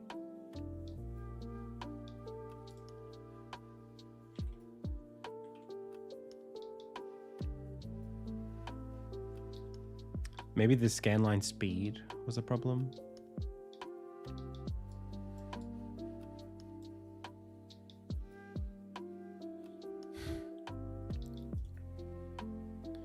Let's try putting the camera position right at the end then.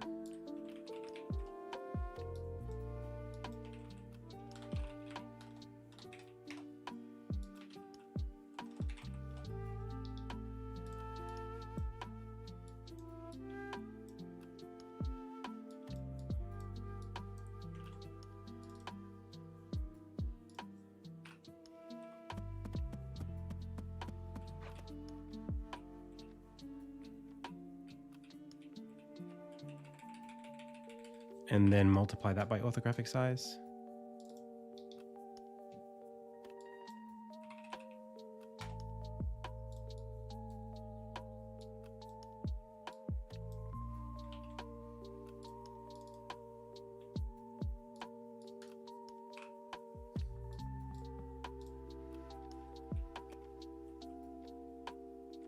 And then when we look at it, as we descend down the stairs, the art moves up, but so do the pixels.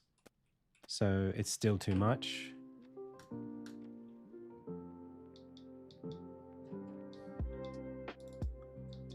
Which now I'm confused. I'm lost again.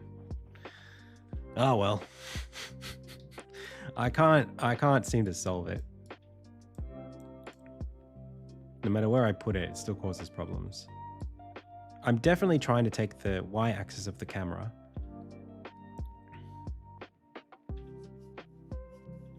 and move against. I mean, it seems so straightforward, but maybe this is pixels and this is units. So world to screen, maybe?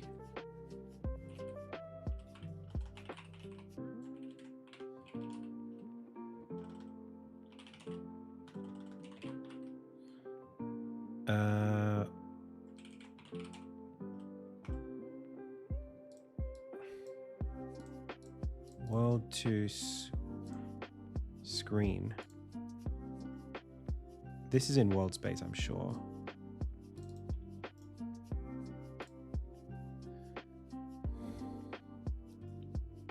World space. So if we go world to screen first, and then just add that, maybe that will do what we want. I don't think we're in world units otherwise.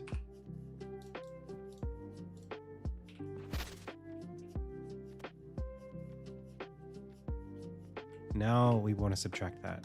I thought that's what we wanted to do. I felt like there was some subtraction that needed to go on there anyway.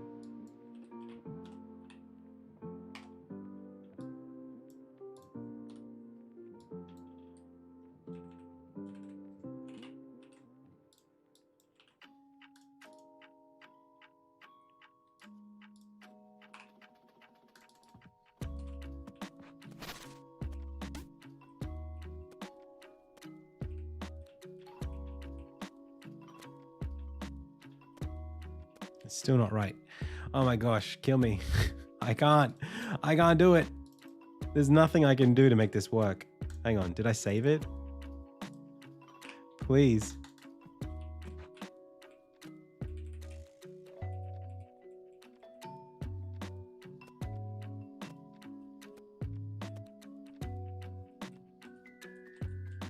No. When I go up, the pixels go down. So it's not subtract, it's add.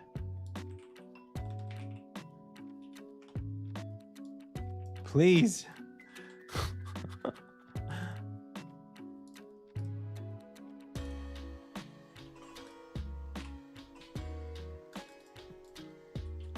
That's not right. When the camera moves down,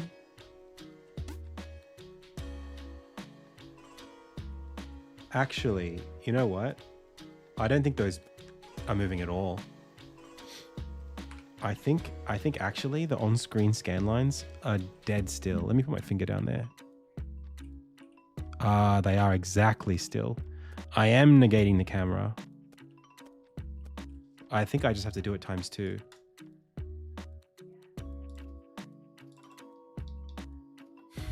Wait a second. The camera's screen position is going to be 0 all the time because it's the camera. No, it does have to be the world position. No, it's the world position in screen space, but that is screen. What the heck? Oh. Oh, I hate this. I mean, the units should be... I don't know. I give up. I'll do this another day.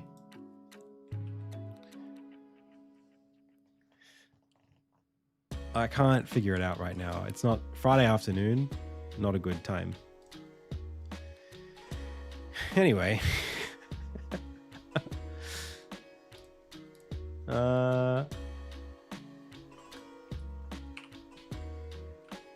I do think that they should be moving a little bit.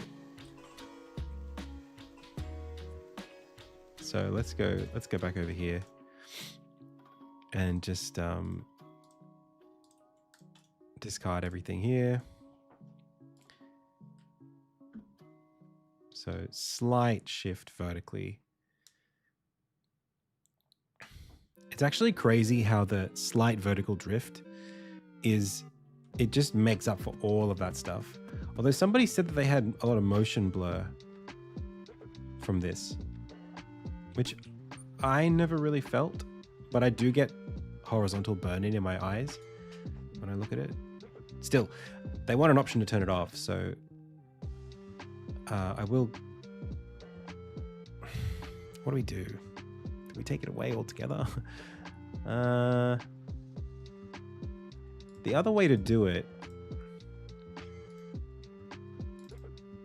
would be to do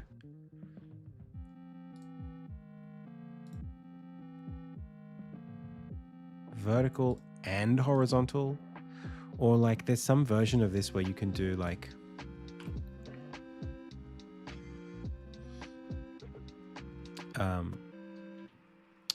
you know, if I was to take a screenshot of this,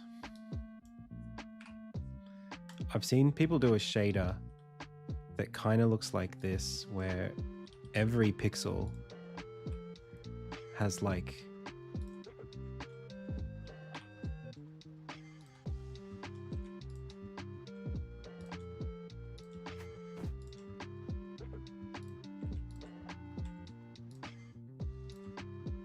you know, like that's every single pixel has that.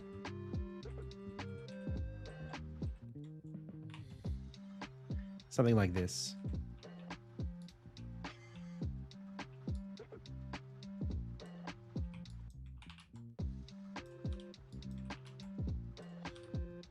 Hang on, I got a trick for this.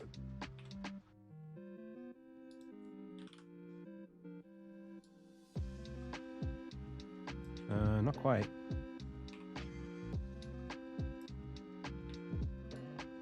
There we go.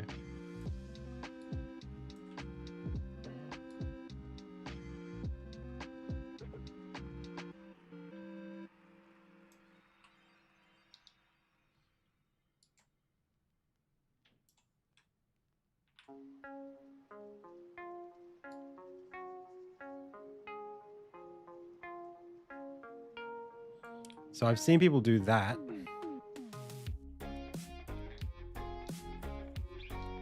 Which, for me, and you do it not quite like this, you know, you might do some sort of a bleed in it. So you might, I think you do this maybe. Let's have a look here.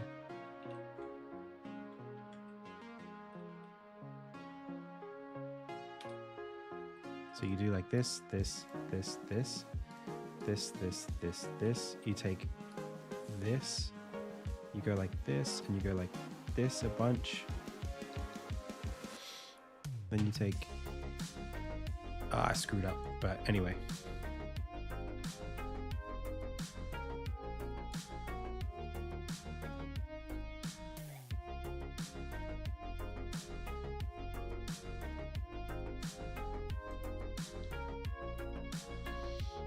Something like that. I mean, that would be not quite what I want either. Let's try another one.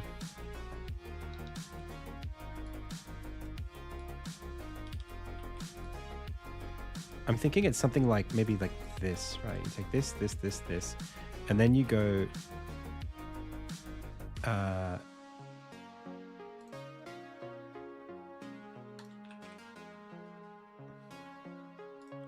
50%, this, this, this, this.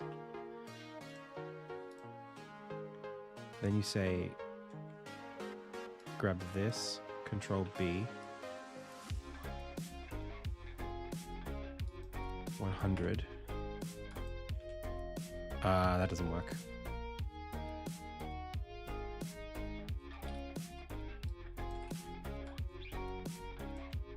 Because of the 50%.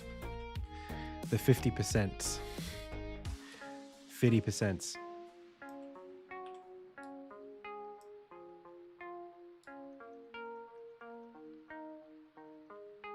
So then you have to do this.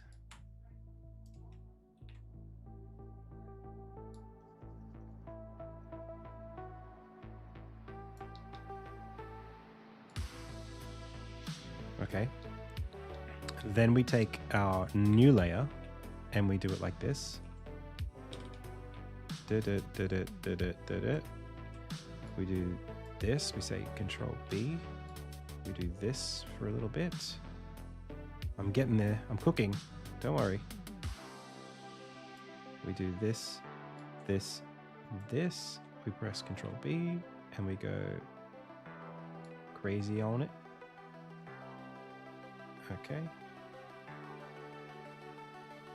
Okay, now we've got that. And then we halve the opacity of this layer. Something like that is pretty cool to me.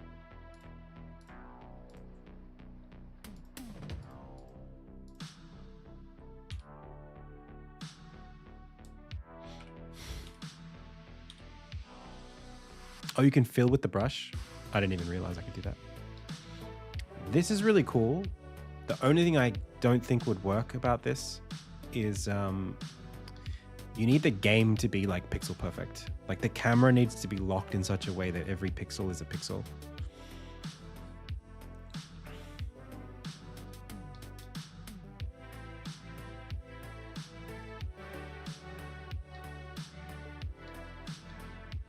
And I don't think I'm game for that. It's already not. It already doesn't work that way. I mean, it's mostly okay in scenes like this. So, yeah, I guess for now we just take the CRT away. The scan lines. I think it still looks good. I kind of miss the texture that it gave these empty spaces. The scan lines. I think that's what I miss the most about it. It makes the art so raw. The scan lines just gave you that little bit of separation.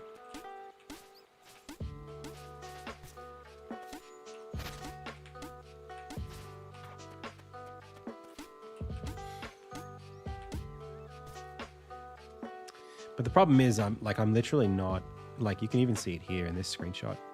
Like, this would suffer if I tried to do that, the scan line effect over this, it would break. It wouldn't look good. No matter what I did. So I think we're stuck with clean.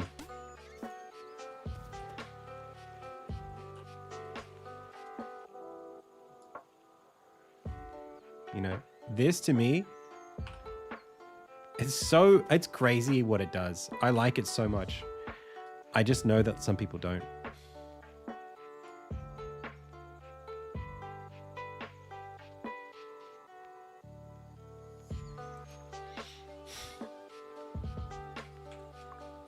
You love them?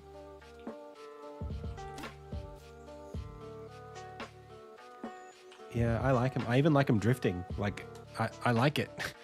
But I know some people don't. So what I'll do is maybe we'll just have an option to turn them off. Let people do what they want. So I can do that right now. I mean, it's literally in my screen at the moment. So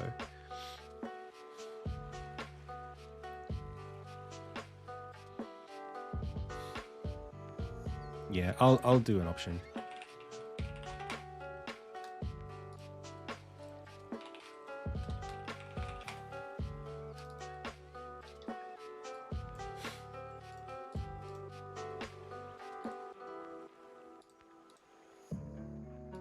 I guess, unfortunately, these things are now, this now becomes a sub filter, but I won't do that. I'll just call it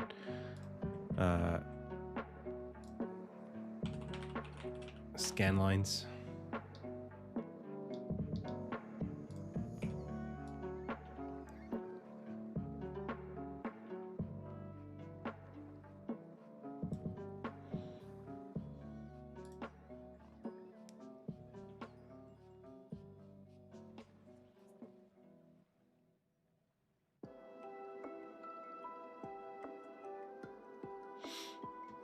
So, sliders. Oh, am I manually saying which one goes to which one? No, I've got a group, surely. Where is the group, though? What the heck? Where is up and down? How do I determine what does what? Controls is a layout group. They're all layout groups. What the hell? What the hell? What the hell? Actually, though, what the hell? Group, video settings. Wow, this is a group. Oh, I see. Okay, well, sure. That's quite interesting. And then this is the slider on this thing. Oh, that's pretty good. I must have done this recently because it's not garbage. Okay. So then this just needs a new one called video. Scan lines, public settings, slider, scan lines.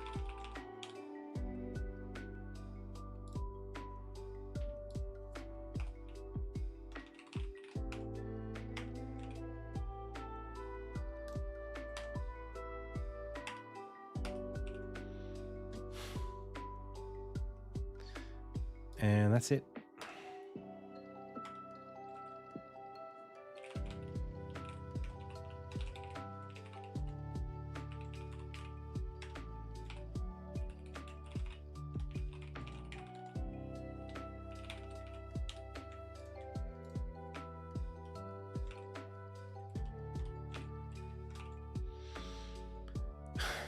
Okay. So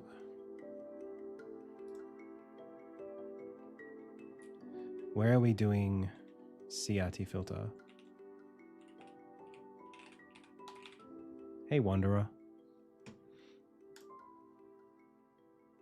Assign CRT is happening here. Yep. I know where this needs to go. This is bad.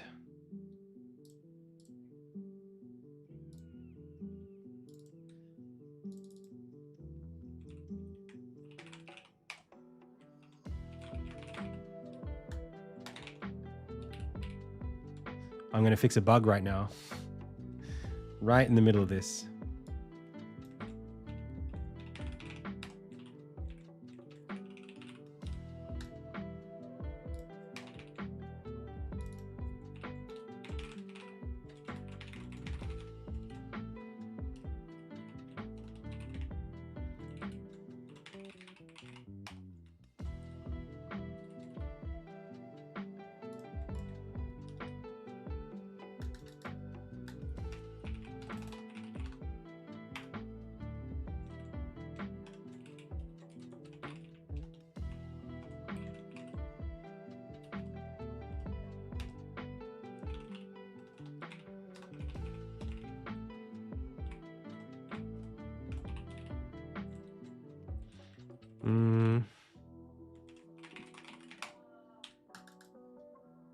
thought it was universal. Is that not what I'm doing? It is. Wait, so then I'm not using this. I'm just using universal.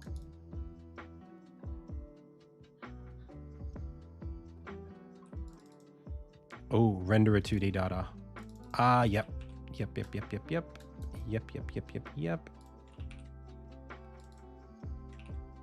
Okay.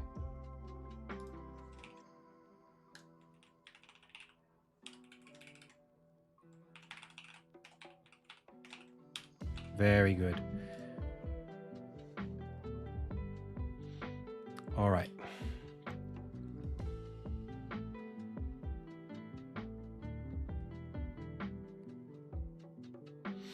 Yeah, they could. There's one that's a bit broken actually.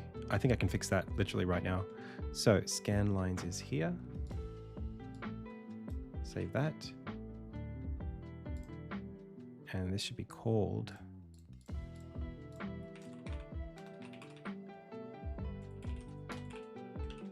scan lines. And then back at game system, we want to pass in a renderer 2D data. There we go. Then we press play. We can do this. We can go here. We can go video, scan lines off, and then assign CRT. We can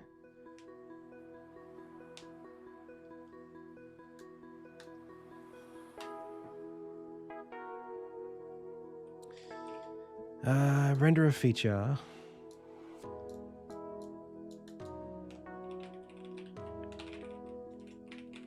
There's a material on this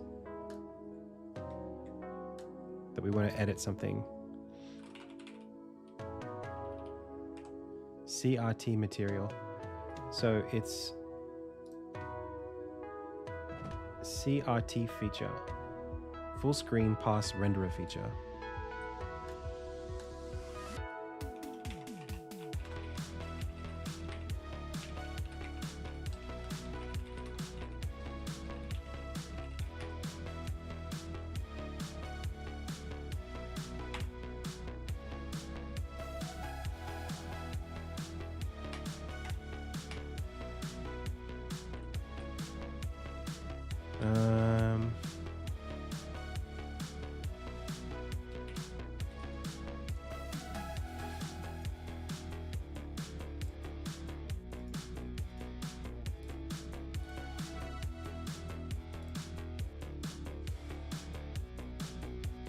Which package is this from? Post-processing?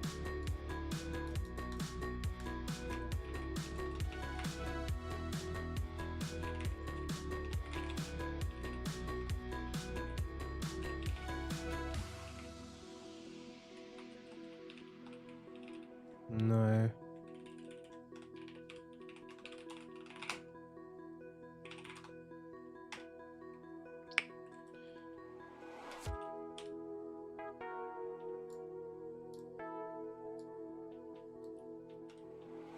This is hard. What do I do?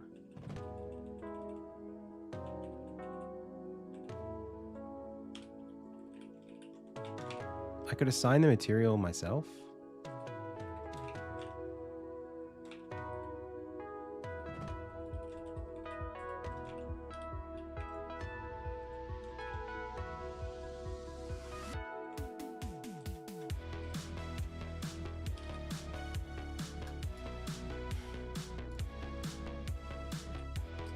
I don't like that very much, but I can do it.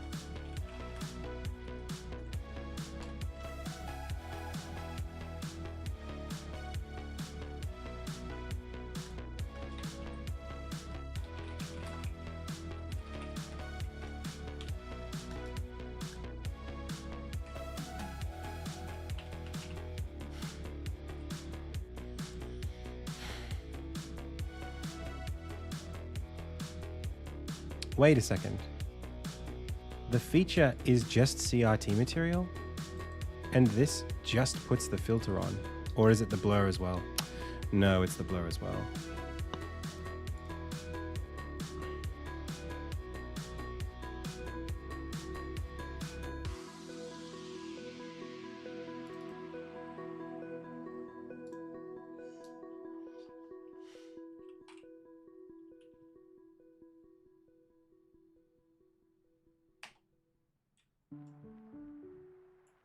This is called...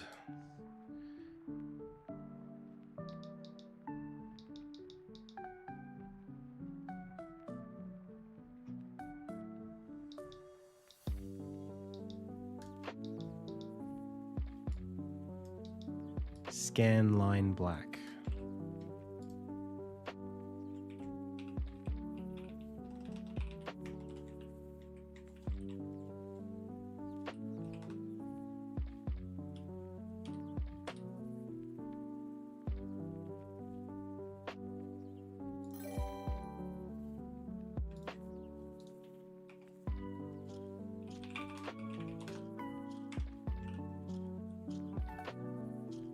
Hey, thanks for the raid, Bit by Bit.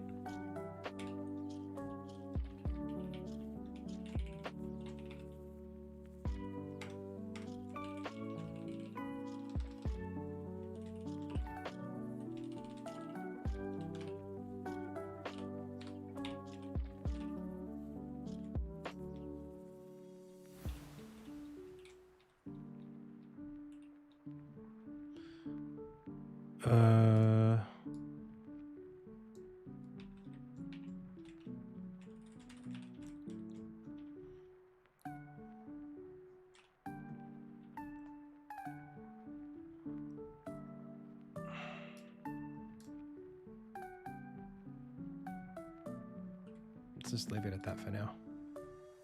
It's very poorly hard-coded. That's not very good, but...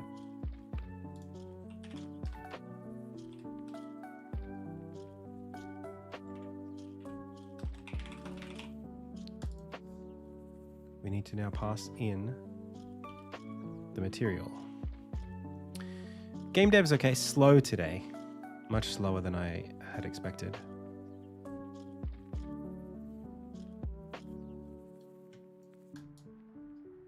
You don't get a win every day. This is called... what is this called, this shader? CRT material.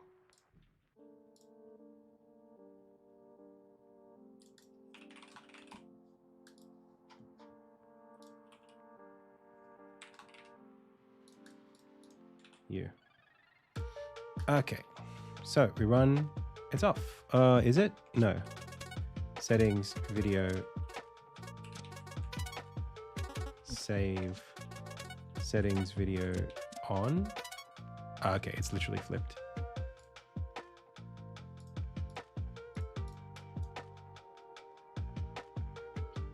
Wait, what? No. 0.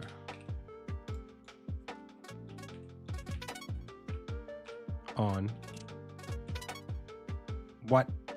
Oh, no. 1. 1 is... okay, if it's on,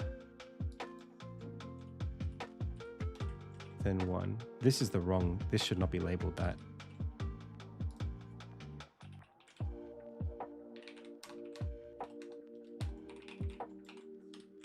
Okay. There we go. Thank you so much. Okay, now we can also quit the title and quit, well, we can run the game from anywhere and it should still work no matter what scene we're in, which was a problem that somebody else was complaining about. So I run it from here. Looks good.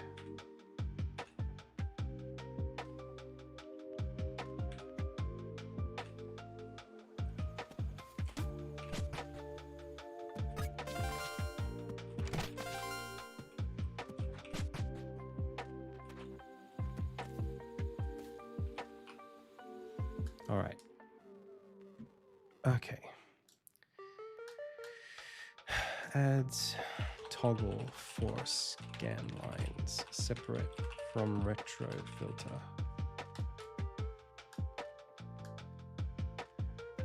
Jeez Louise.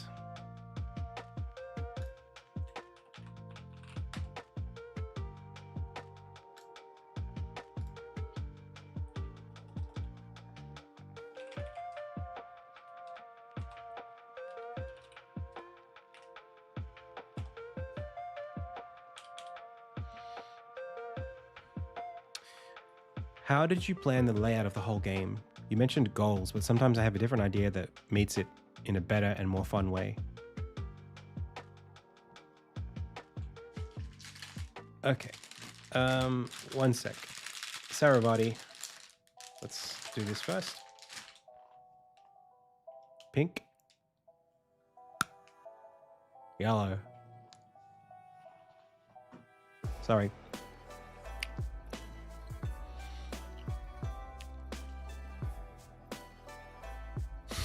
120k. Someone launched a bags coin for you. What is a bags coin?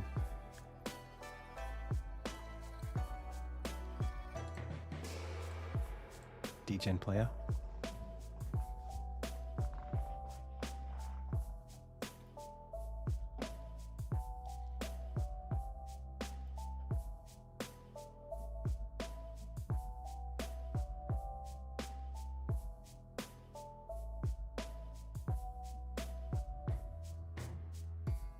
Like a crypto coin? I don't really care about that.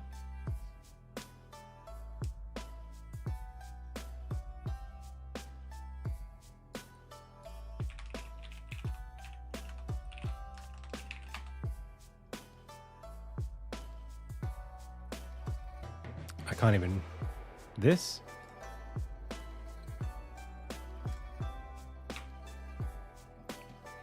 It's not me. One sec, pals.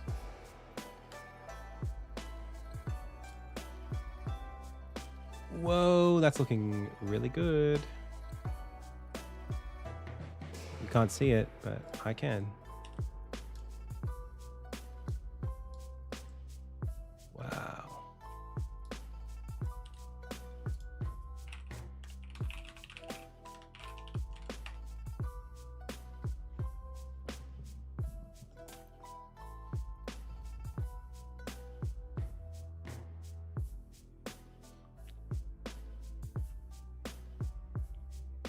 Yeah. Well, the thing is, I can't.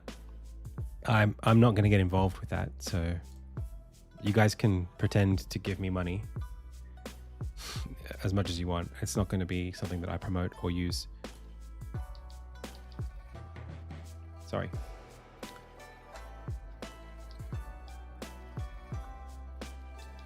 I'm just not involved, and I don't want to be. They can support me on Patreon if they want. I don't care if other people like it or use it. It's not about that. It's that I don't want to use it. I'm not saying it's a scam. I'm saying I'm not interested in being involved. Thank you.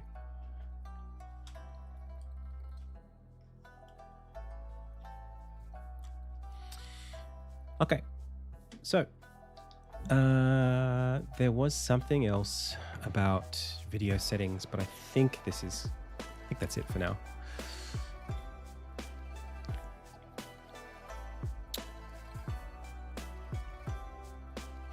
We had a question earlier on about how did I design the game. Look, it's a really tough one. It's deep. It's a deep question because you're asking, but they're not supporting my work if they're trying to support me on a platform that I've never asked for their support on. Do you know what I mean? That means they're supporting the platform, because if they want to support my work, they can go to any of the places that I've recommended they can do that. But I'm not going to get like weirdly bribed into taking part in a platform that I'm not involved in just because someone says, hey, we've saved some money here just for you. I don't care. They can support me using fiat currency because that's what I use.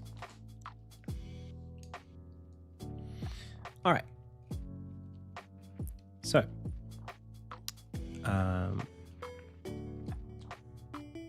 yeah, and that's the last thing I want to hear about it. Let's move on. Great. Thank you. Bye-bye. So, how did I design the game? And like, you know, it's so big and so complex, and how did I do this with so much intent? The answer is that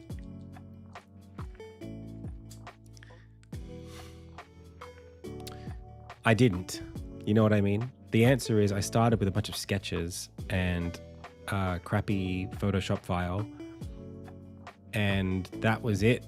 You know, I just started, and then I just did my best guess at making my video game, and constantly fumbled and constantly made mistakes and constantly ran into those mistakes and felt bad about it and updated the game slightly until it was a little bit better constantly for 8 years.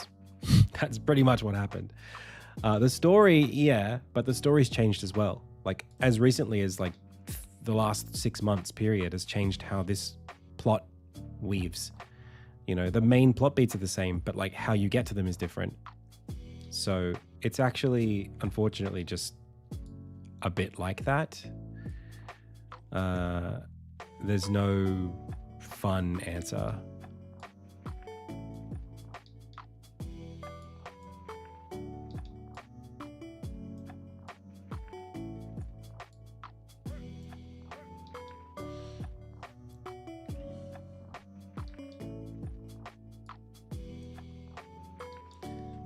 So, I mean, you try and plan, but you know, if I go back all the way to like,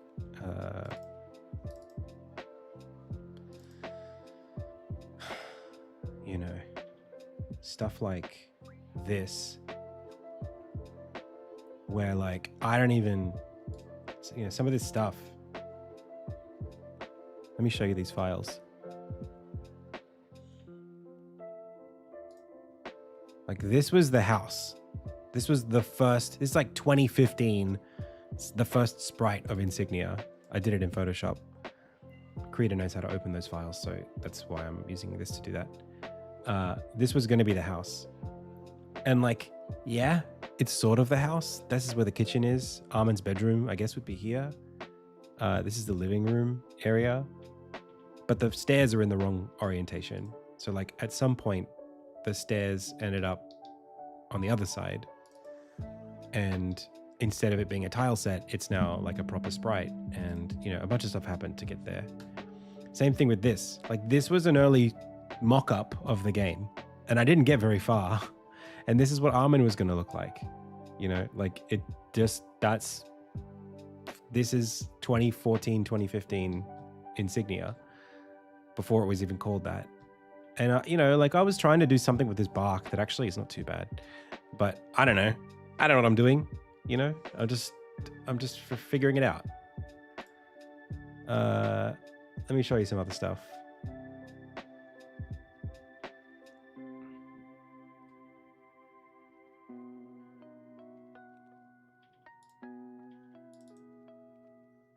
I mean, this and this.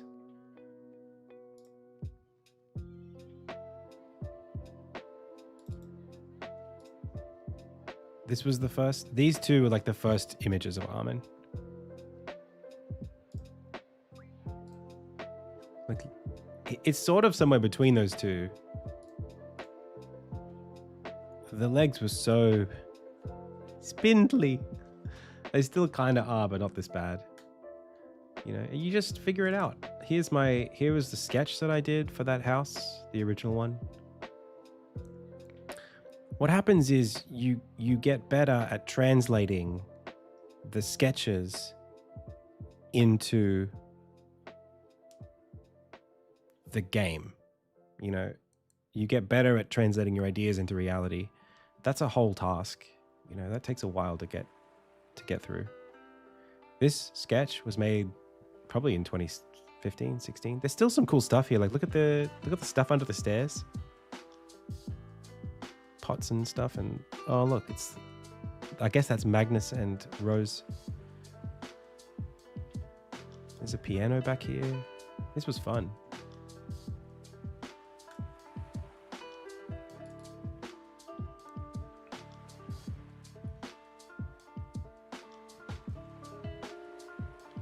And there's a sketchbook where I've got all these ideas mapped out. This is Orinstead, and that must be the mountain.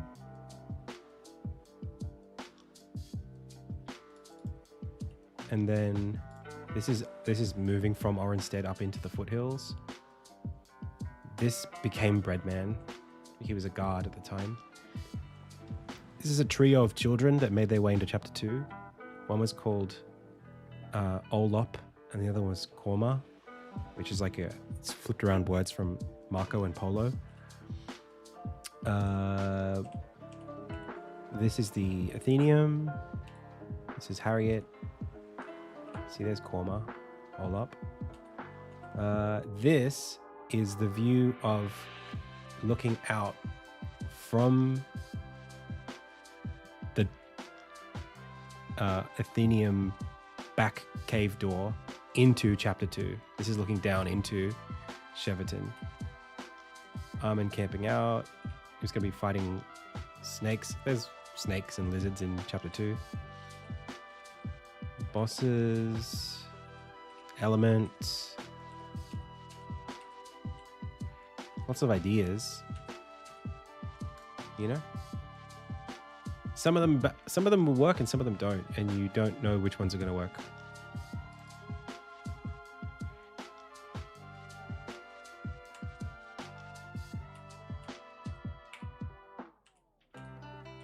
This was the first thing I ever drew for Insignia. This is the origin of the whole game. Guy.png.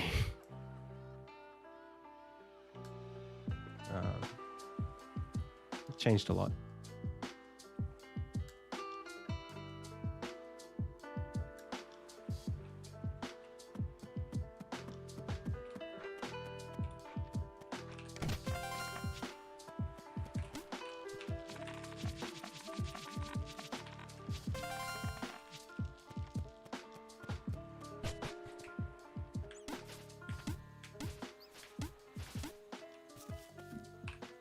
All right, so let's keep moving. Yeah, I mean, this is supposed to be...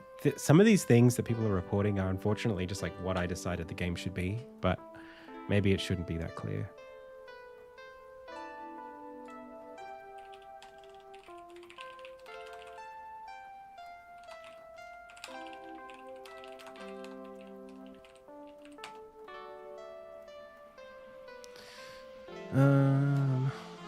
Okay. This one I can fix. So there's a problem where if you have a bunch of stuff,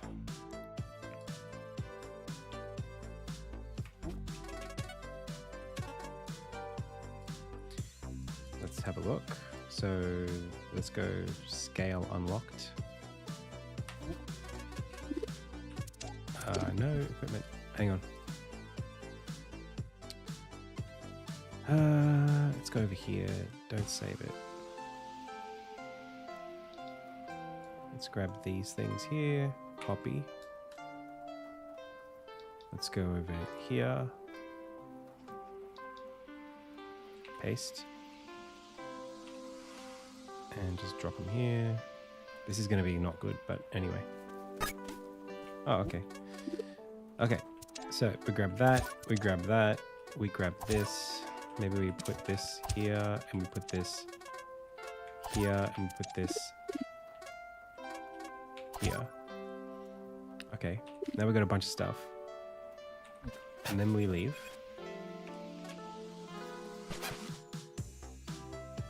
And then we quit story mode. This isn't going to work. I can't test it from here.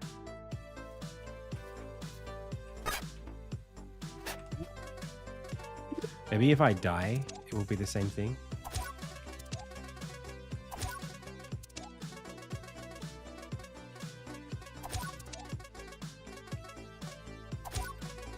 Determination band.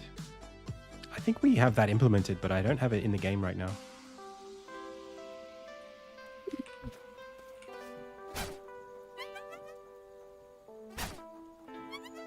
Hang on. I gotta leave and come back.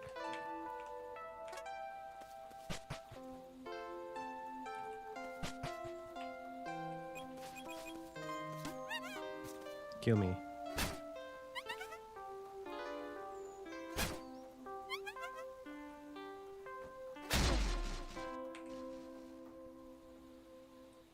Well, I still have all my stuff, so that didn't fail that time.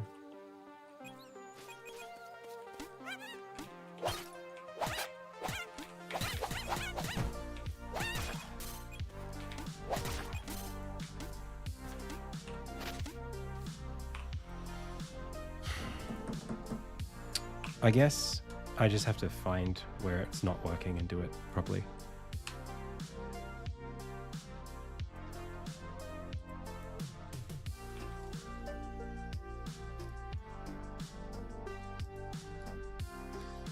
So I suppose it would be something like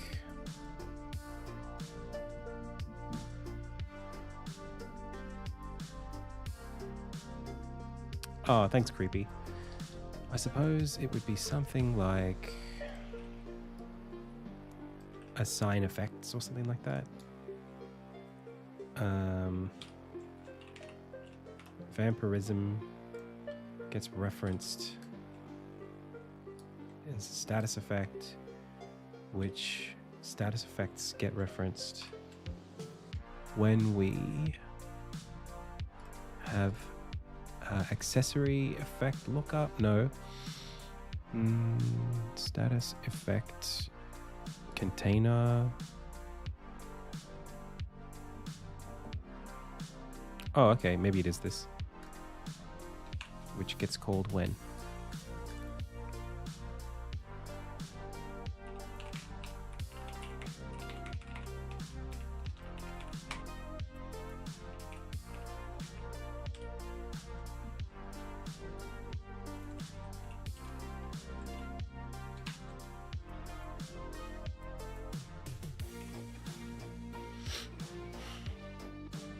So when Armin wakes up, we set it up, which does what? Which says, hey, character, let's add a listener for the equipment. Okay. But we need this to happen anyway. So actually, when we go to, I think I know, I think I just haven't done anything here. When I go to the equipment menu and I equip item, equip.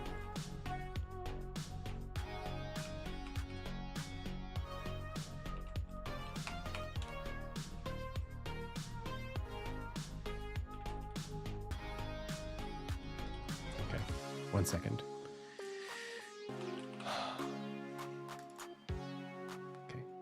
It is called equipment menu. How is there nothing called equip? Do default state, if attack, if special, unequip, refresh, enter picking, intersect bounds, do picking state, do arrange state, enter picking state, set listable.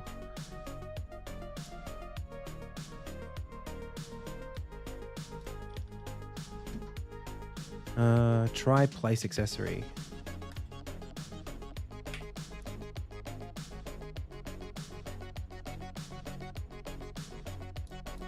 It's getting closer.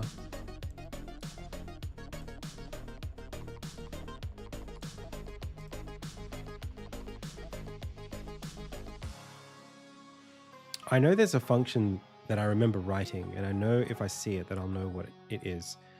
And it's not do arrange state, it's not do picking state, it's not enter picking, it's not this.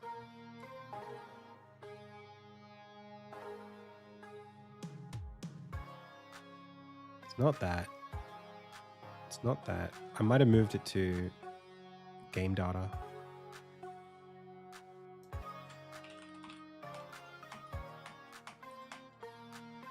Try finish arrange. Maybe it is try place accessory. In the gear. Okay, yeah, it is here. All right. So, when we equip it, it's right here. And then on equip accessory, we invoke that. And then the HUD status manager checks for all the status effects.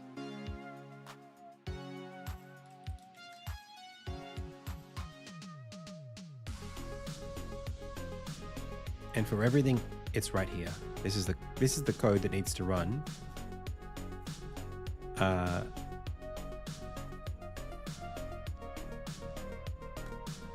This add effect.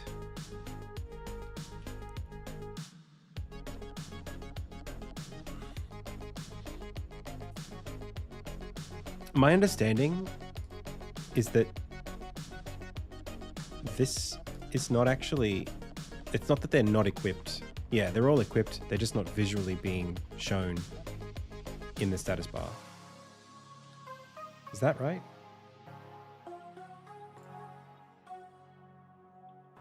In which case, check status effects needs to happen on scene loaded.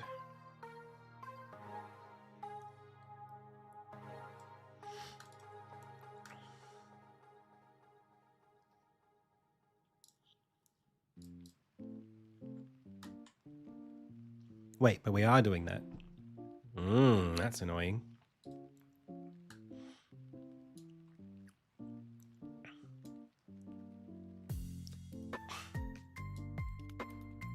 But how do we know what the effects are?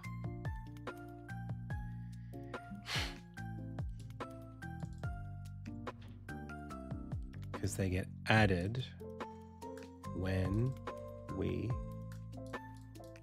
go to all the keys of this.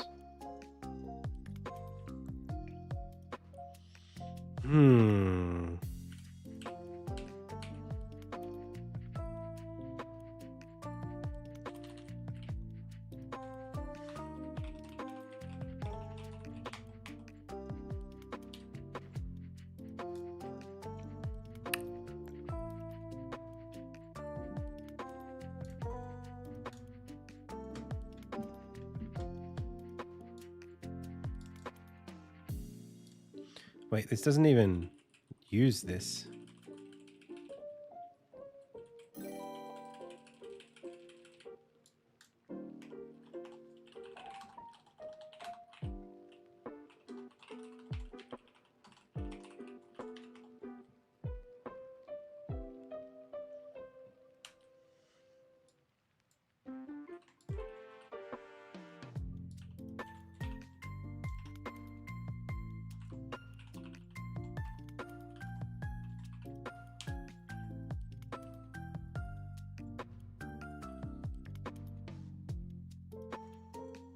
Hey, Davy Jones, thank you.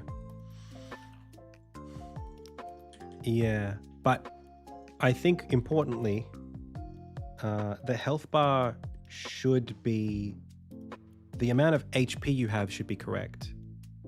It's just maybe the health bar doesn't represent how much HP you have. I'm not sure. It's just basically that this thing is not happening. I suppose this would probably have already happened by the time, so we could just do it like this. The problem is I don't know how to check that unless I'm building the game. We could do a build now and just check it.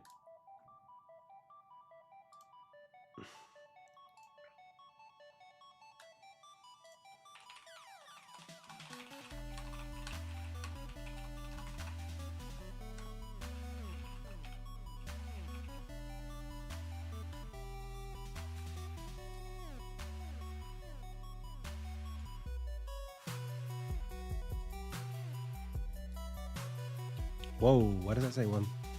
That should say 5 now. 4? 5. Why'd that go back to 3?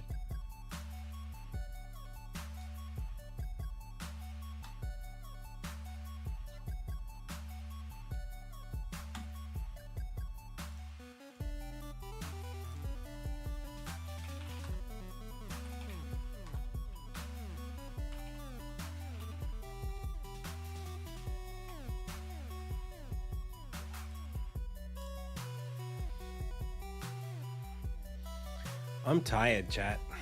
I'm so tired today. I don't feel so good. It's hot. and I got a shot earlier today.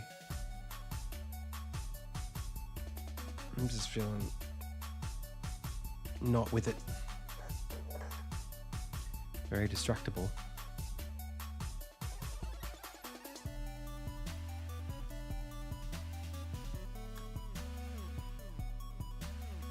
I got a shot in my arm.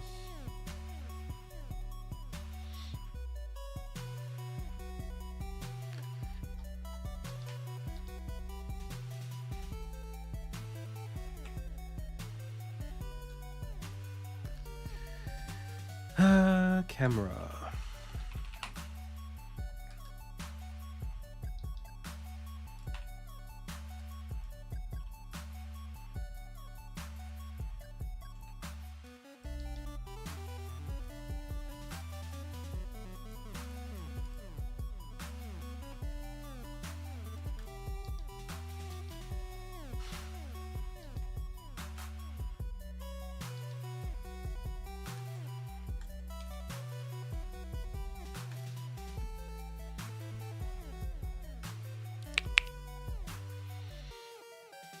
Okay, it's just been a rough week, I think, and I've got a really busy weekend coming up. I'm not looking forward to it.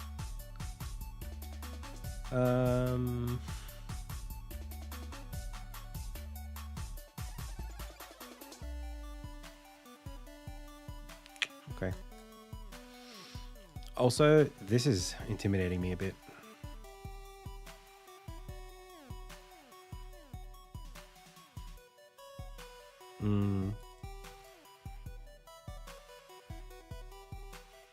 Yeah.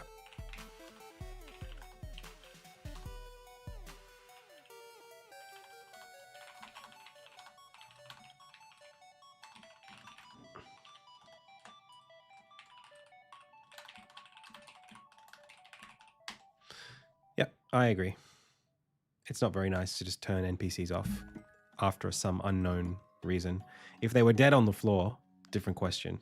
If they were somewhere else, different question. If they're just gone, feels bad because you did all the work and you didn't know when you weren't going to be able to do it anymore. So it's not your fault.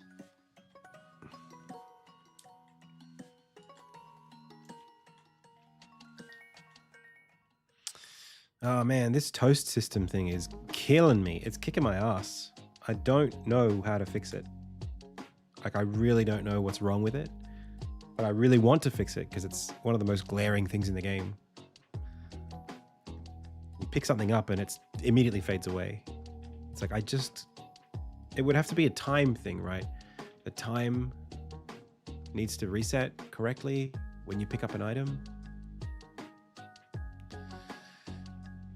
Why is that wrong though?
Hang on a second.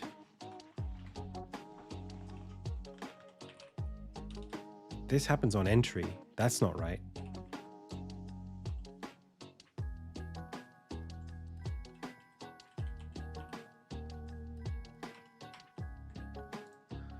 That's not right.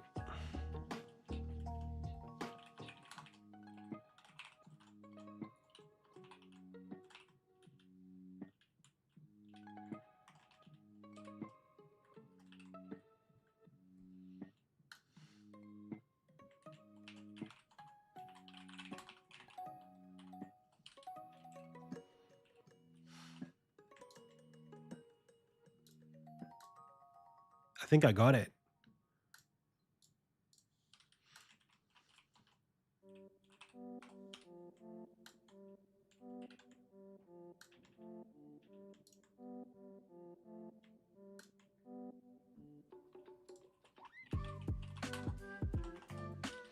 This initialize current state happens before we enter, but the state was setting the time kind on entry. So the current state was set to unscaled time. The time that it had started was set to unscaled time, which includes any time. If you're pausing it, it still runs. And then, sorry, game time. I can explain this. It's better this way. There are lots of different things called time in my game. There's game time. There's unscaled. And there's time, which is the regular time.time. So scaled time, basically. Scaled time. This one goes up in real time.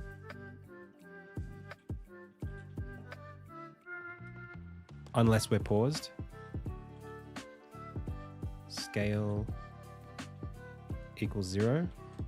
This one is just actual real time. And this one is scaled, so like slows down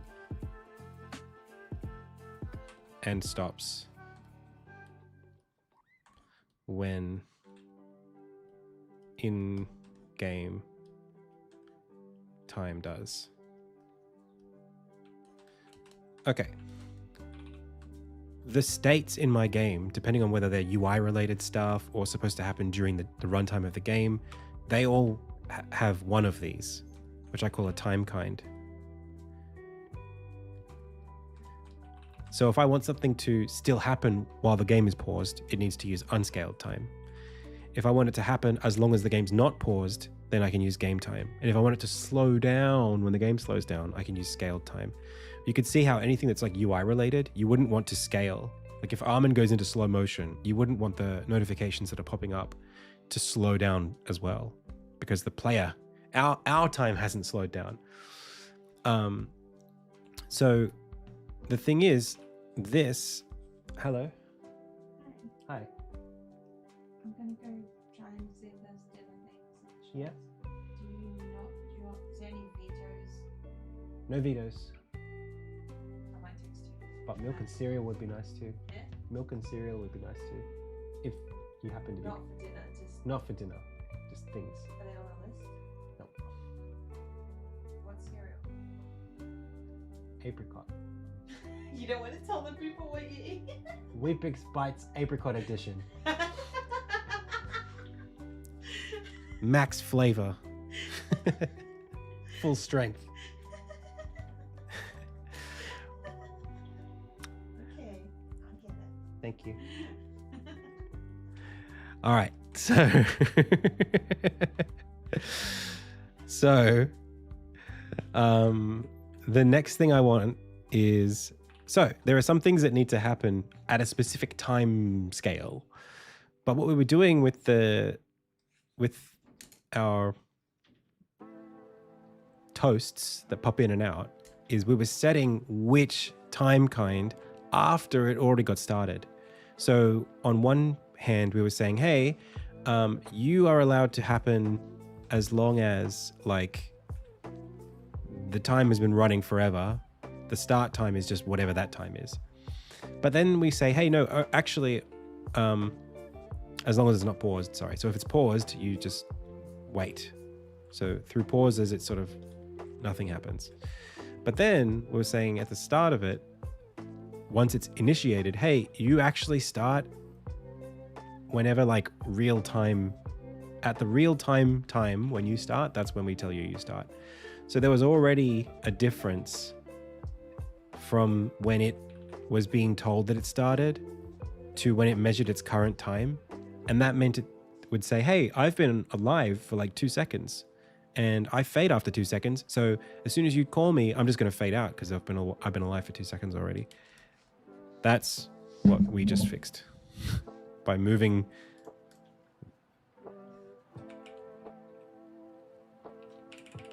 By moving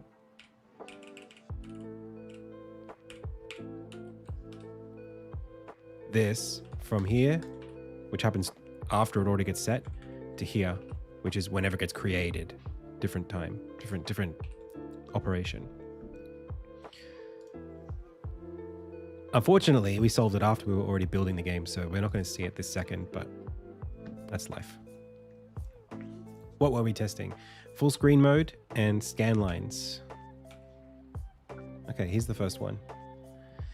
I'm going to go into the story mode. I'm going to turn my scan lines off.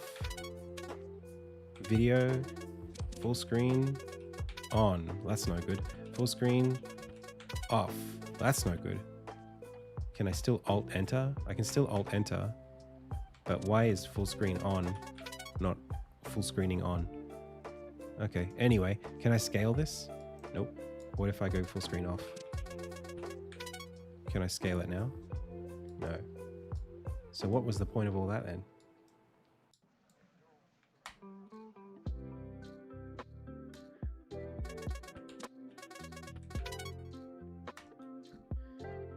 Anyway. Okay, so then we quit the game. Quit.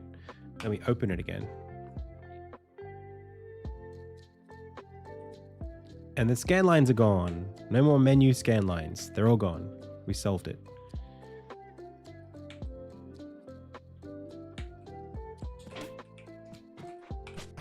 And then the other thing we wanted to test was the equipment, which I will need to try a late save. We do have the iron pauldron. I can say, oh, I can cheat.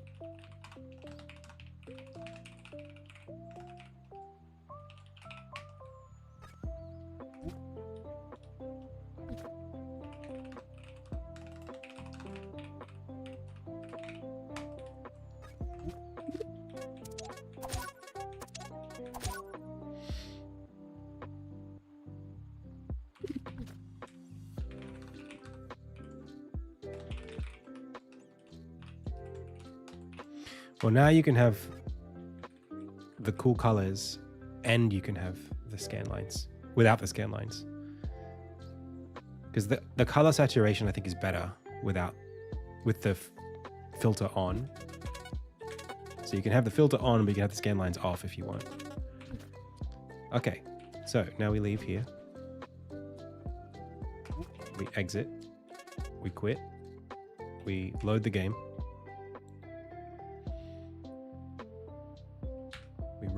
We run it. Hopefully that overwrites yes, or instead chasm. And ooh, we don't have the max health up. That's no good. But if I do this, oh no. We're not factoring in the health orbs.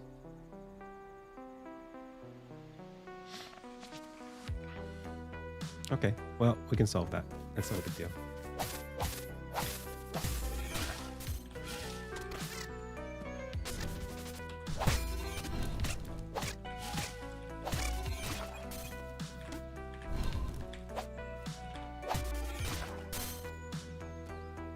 I'm going to do this no look.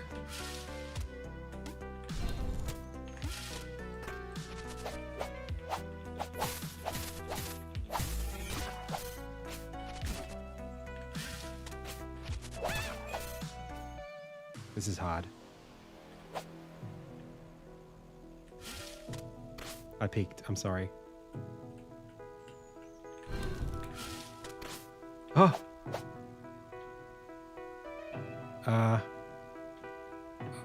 I had to remember the level design. Sorry.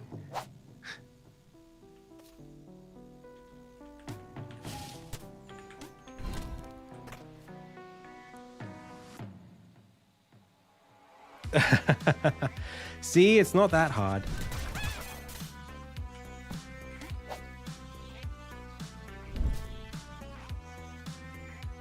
All right. So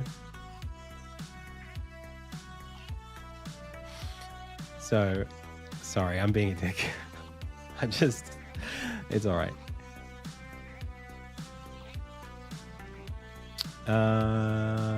All right.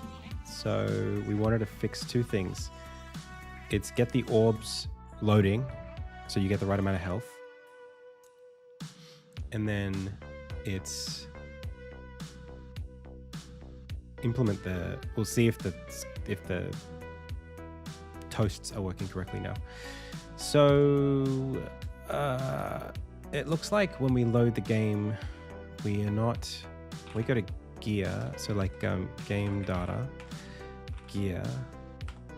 Does this include health orbs?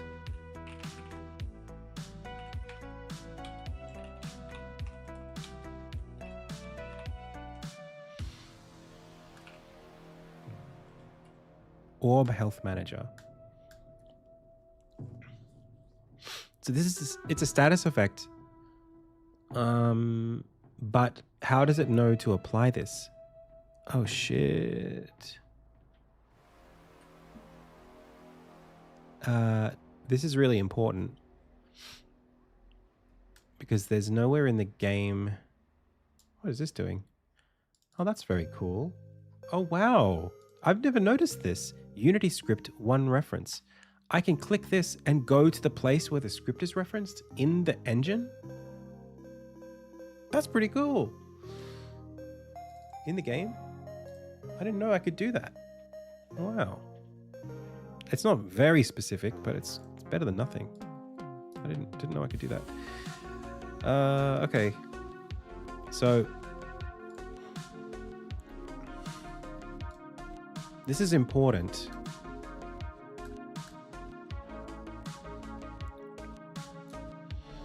But there's nowhere that uses the orb health manager.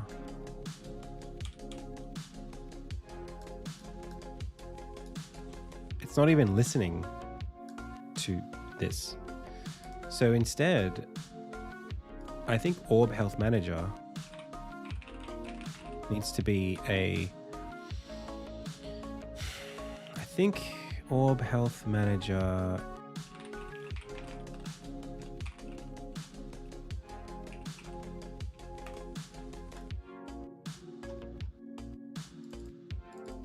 might need to be not just an effect. It's a mono behavior. So, well, hang on a second.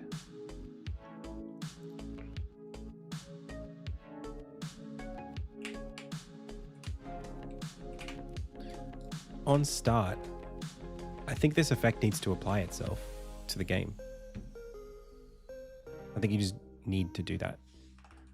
So like on public start, public void.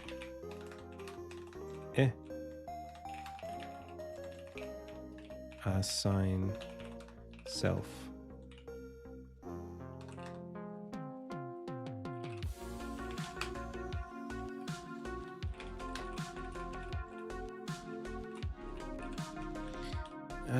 I don't know if I love this.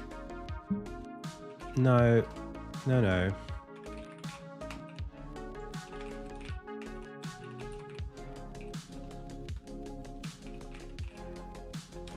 Okay.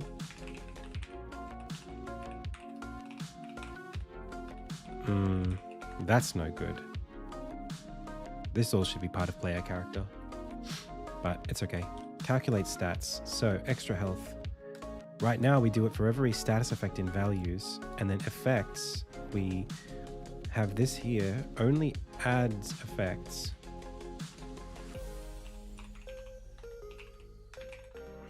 Dot add. This only happens when we call add effect, which happens only when we check status effects on the HUD manager. Oh my gosh. Hey, High Star, welcome. I have been a solo dev for about 8 years on this project, but currently we have a team. The project's picking up some steam. So it was a solo project for a long time. It's not currently though. So this is the game. I'll skip this.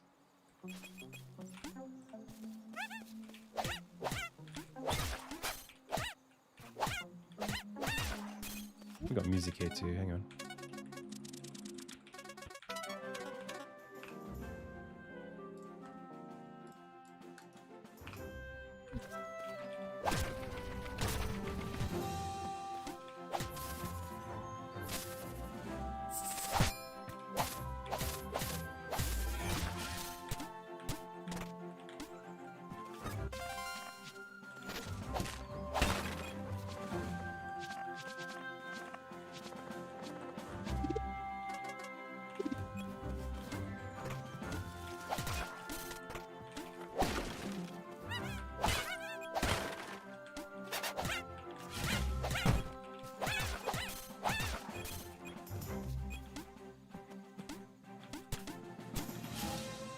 Let's go down. Some more stuff down here.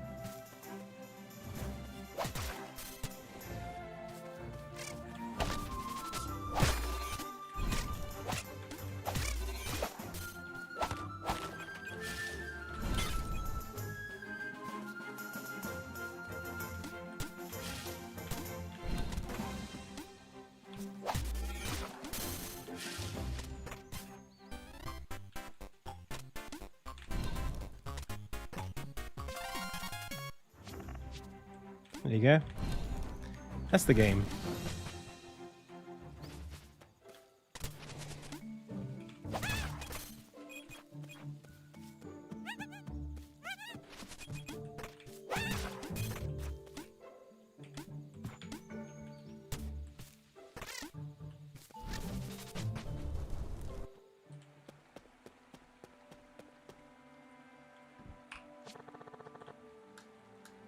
Hi, Sharif. Okay, so back to this. I can't believe that this is where we check them. That's actually insane. Wait, but this does add effect, effects.add, but this is just status effect manager, the HUD status effect manager. So it's not actually doing effects.add on the status effect container, right?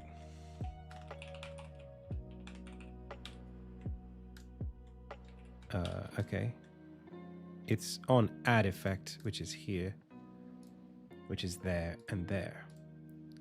Apply all upgrade effects, apply all accessory effects. Oh, okay. So there is a thing for this that gets called when we equip selected gear, which happens when we are awake. So this should happen. Absolutely, this should happen. When we go to upgrade effects and we say, hey, for each item in the inventory that's part of our upgrade inventory, then add the effect of the accessory lookup for that. So let's have a look and see what's happening. Debug.log, applying upgrade effect a.name. Let's see what's happening here.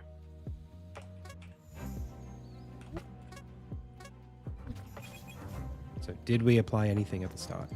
No. Spawn item health orb.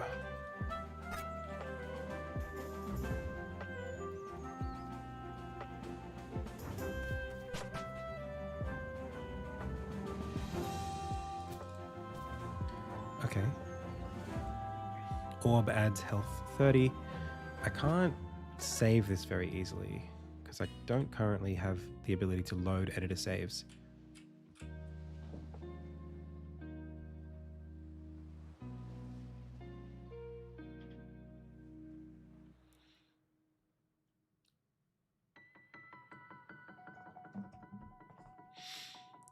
Ah, yeah. It goes, doesn't it? Am I the one drawing? I am. Yes.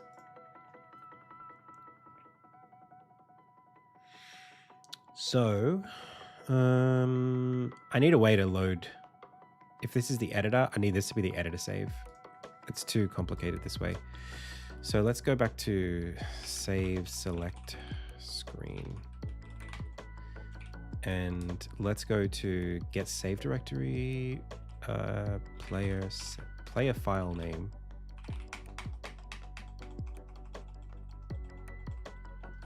Okay. Load demo save states.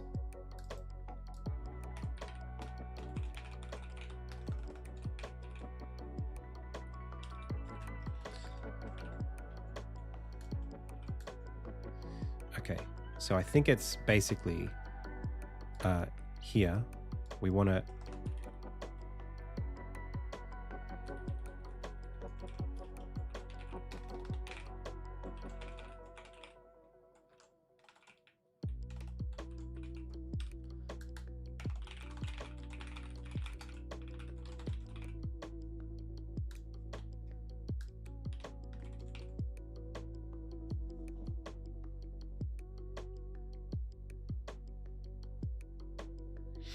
okay. Thank you so much. So then this, there's a bit going on here. So we need GD, we need all of this stuff out of here.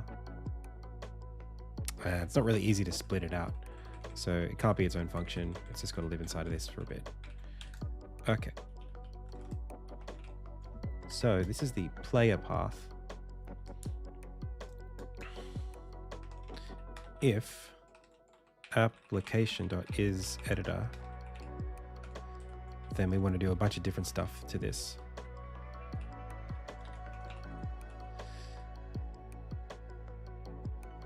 Do we use this later down the track?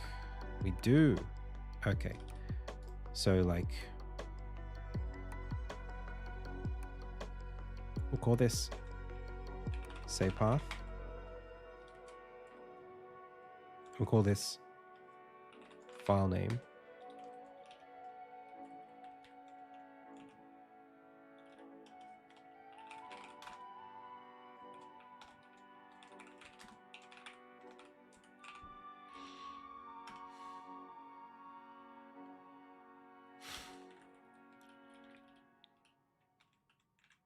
Whoa, whoa, whoa, whoa, whoa, whoa, whoa.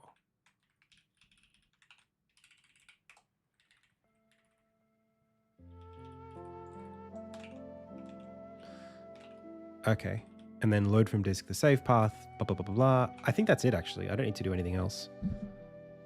GD save path. Yeah, okay. Let's see if that works.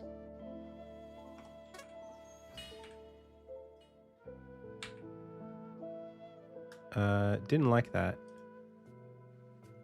Let's see if I can find it here. Editor save, editor-save.json.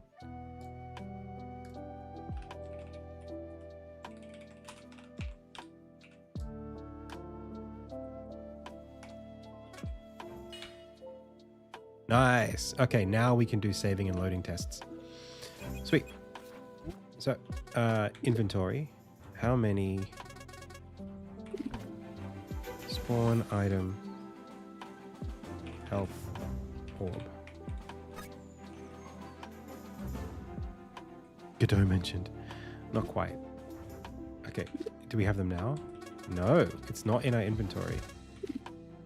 Okay, it's not in our accessories, but that's okay. We can still leave. Sorry. Orb adds health 60. So we quit. We go story mode. We go editor overlook. No orb adds health. We go to the next scene. Orb adds health 60. Huh. Okay. So this equipment, it knows we've got it, but it doesn't know we've got it until after we load into the scene for the first time. That's pretty annoying. Okay.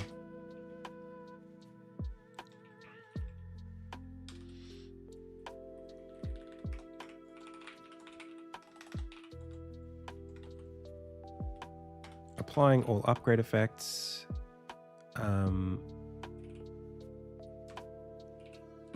Of which there are, how many? All right, so when we start it, 0. Oh. Oh, soft locking.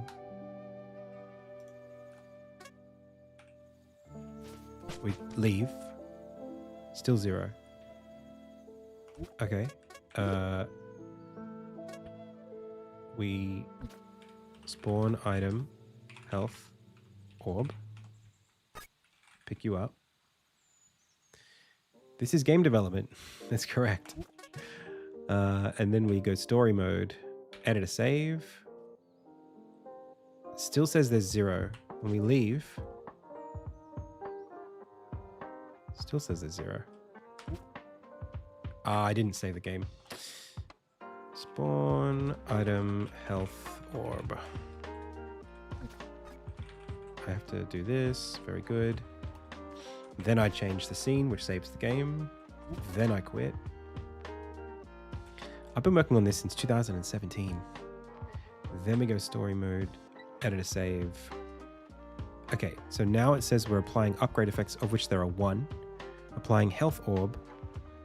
So we leave, and then we have more. So what this leads me to believe is that we have the right amount of health, but this is happening before the health bar, or no, not the health bar, the life component determines health equals starting health. This initialization is happening this is happening after. So when I go equip selected gear, yes, you have to happen up here. Or you have to happen after.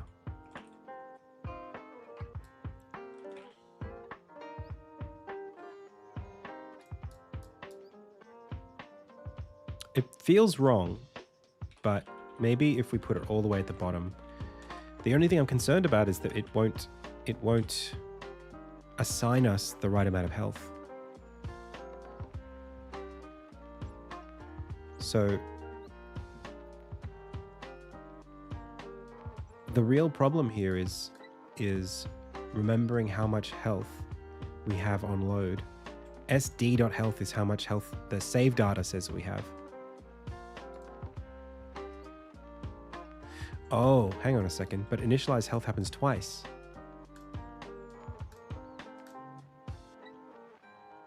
It happens on start.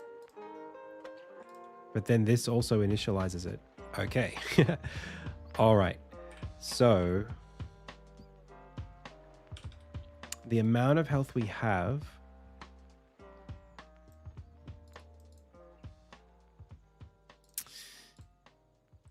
in a way, I feel like we should be equipping selected gear before we initialize the health. Here's another thing we can do. Take this all the way back to where it was. Ah, this is the problem, I think. Life.max health changes. But if we've selected the gear, then life.max health should change.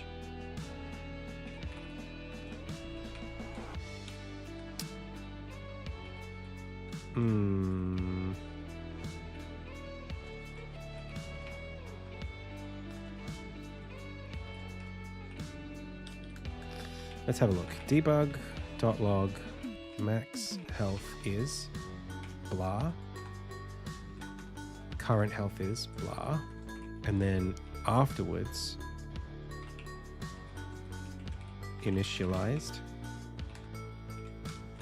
Okay. Now we have a bit of a platform we can use here to test a bit better. So, first thing we do, spawn ourselves a health orb.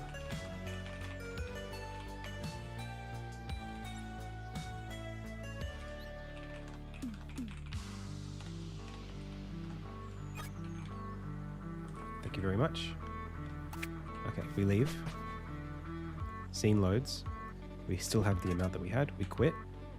We go story mode. We load in. Okay, now let's see. Applying upgrade effects, of which there are 1. Applying health orb. Max health is 100. Current health is 100. Max health is 100. Current health is 100. This is wrong. It'll be released probably next year. Not this year. So why then, when we apply the health orb effect, does it not successfully upgrade the max health? This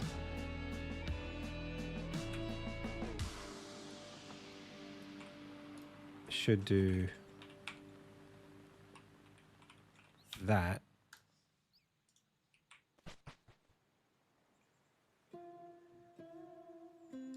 Orb Health Manager.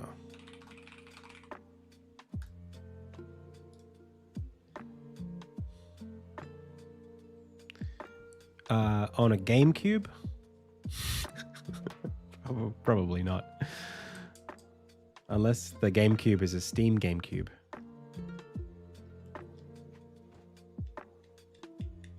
Alrighty.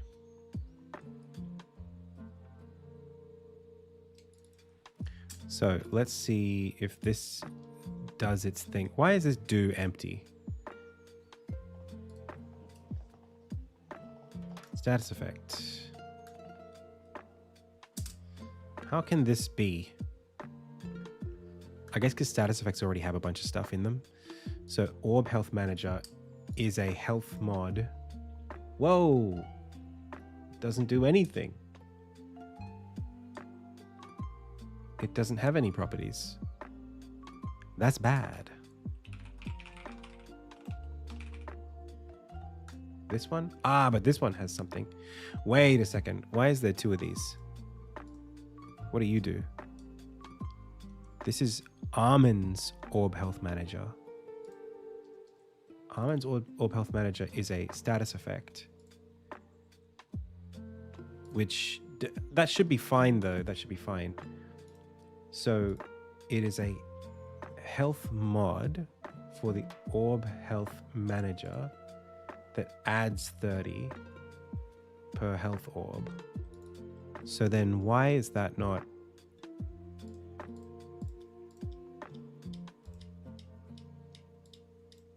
Yeah, on entry, this does this. But maybe the entry is not happening. Is this happening? Yeah, it does happen. We know it happens. Because if I leave and come back, we see Orb adds health 30. But then max health is 130, current health is 100. So it actually applied that time. If we quit and load it, applying effects. Ah, hello. Missing reference exception.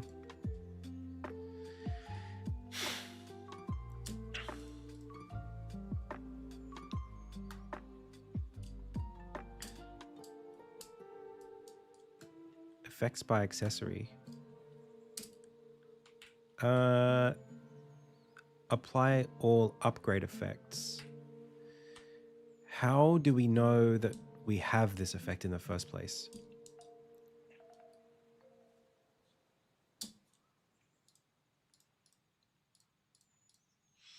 Accessory equals accessory item dot get item.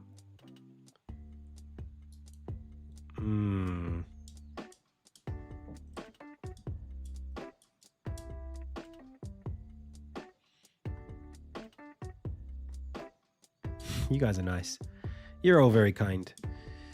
Debug.log, applying upgrade effect. Accessory lookup.get effect. But accessory lookup is a static thing, right? And then get effect says, is there an instance? Effects by accessory. Ah! Yeah, that should be fine though. First or default.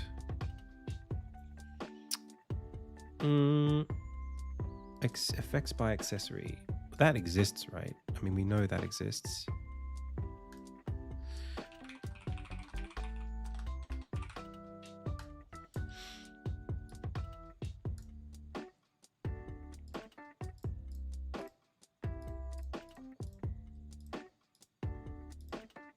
There it is. That's the accessory. Health orb. And that's the script for it.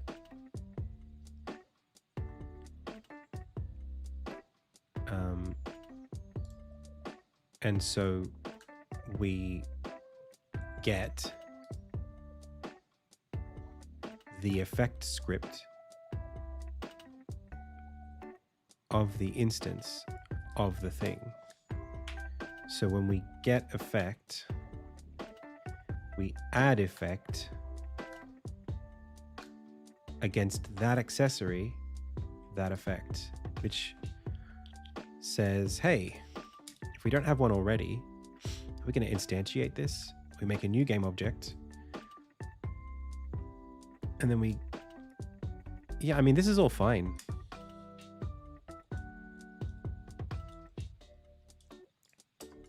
This is all fine.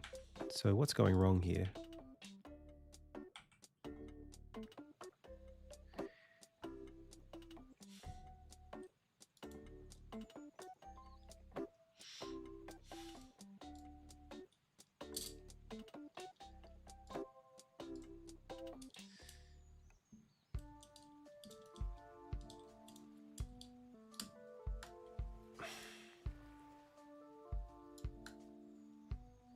This instance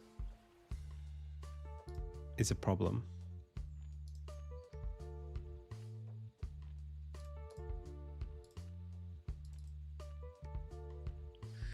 This happens on setup instances.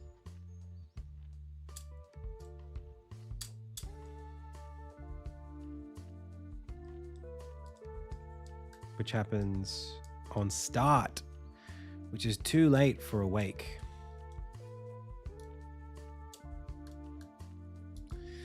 Oh boy. Okay.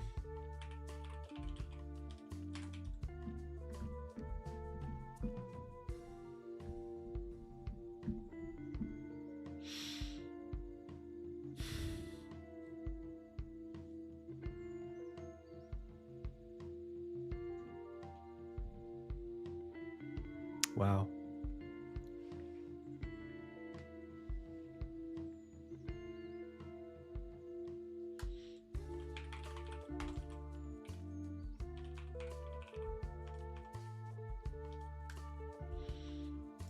Alrighty. So this stuff needs to happen on start, not on awake, it looks like. But so much of this is like, Jesus. Otherwise, we need for this to happen on awake.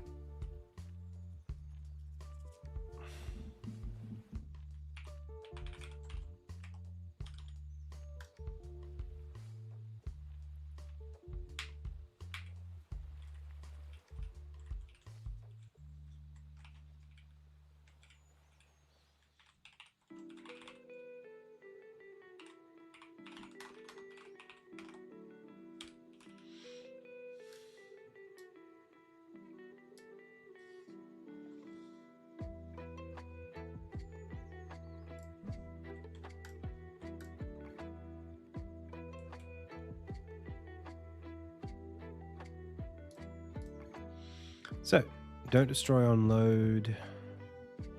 I guess we'll just do that right there. Now.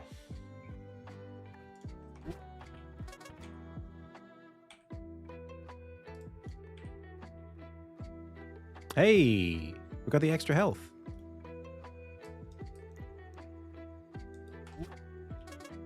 Okay, let's try again.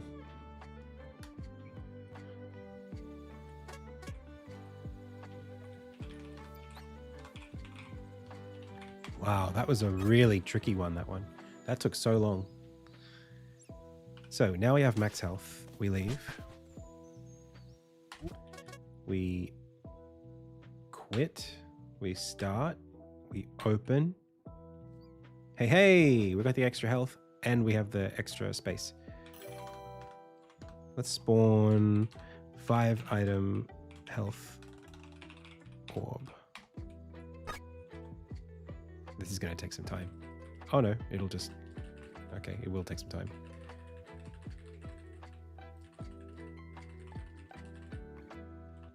Okay. Oh my god. Huzzah! It works.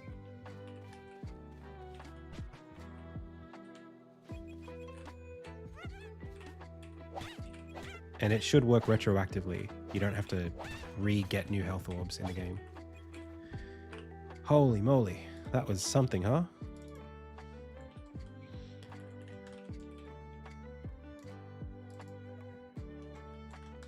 That was hidden so deep into where the game, like the code that was affected by was code that's like which runs first, Armin's logic or the engine logic at the start of the game. That was the difference maker.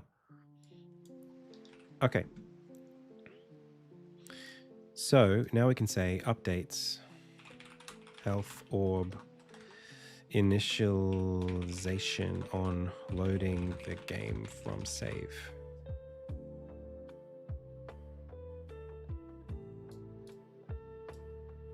As well as accessory view status effects.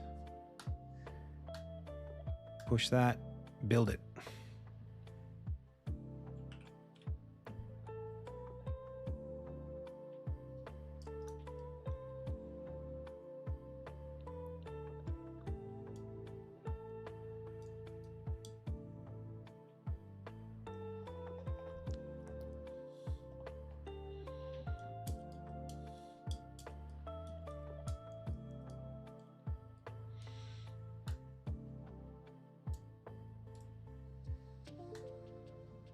Okay.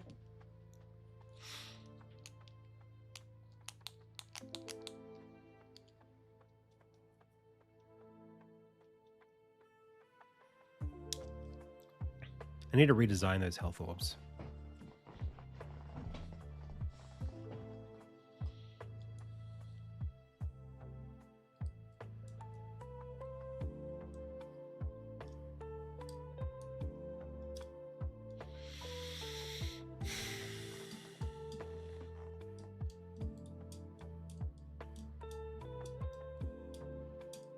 They need to look as cool as the coins. They need to be like godly. I'll make them look good.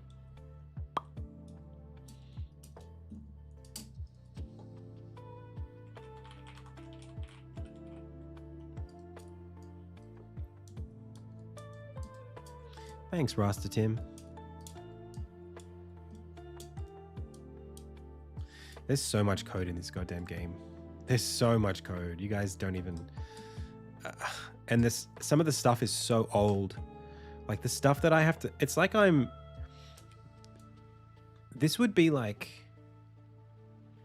If I was managing like an entire school. Like all the student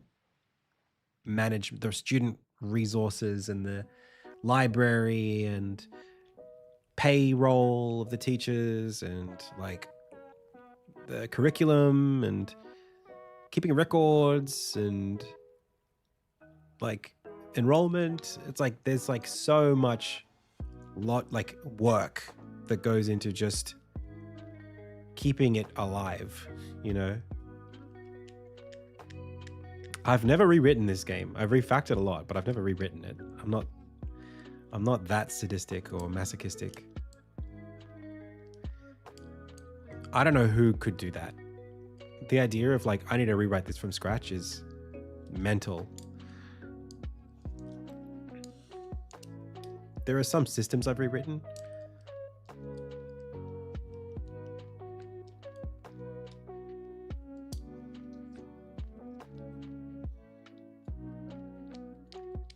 Good luck. You can port 180,000 lines of code in 2 weeks. Go for it.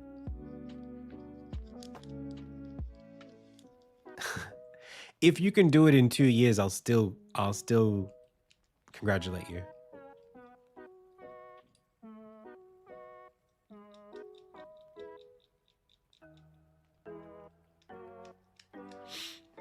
Cold Sensei, I think you're onto something there. I mean, it's like, it's not game dev. First of all, is a hugely broad exercise. You could be doing, it depends on what kind of game you're making. If you're trying to do something that's novel technologically, it might take you might need a couple of PhDs to know how to do certain things with, like, you know, graphics card, whatever, graphics programming. However, if you're just doing what I'm doing, you probably don't even need a computer science degree to do the math that's involved. So it's not like you don't need like an IQ of like 150 to make a game, but you need a lot of organization, and it's actually very, very difficult to release a piece of software.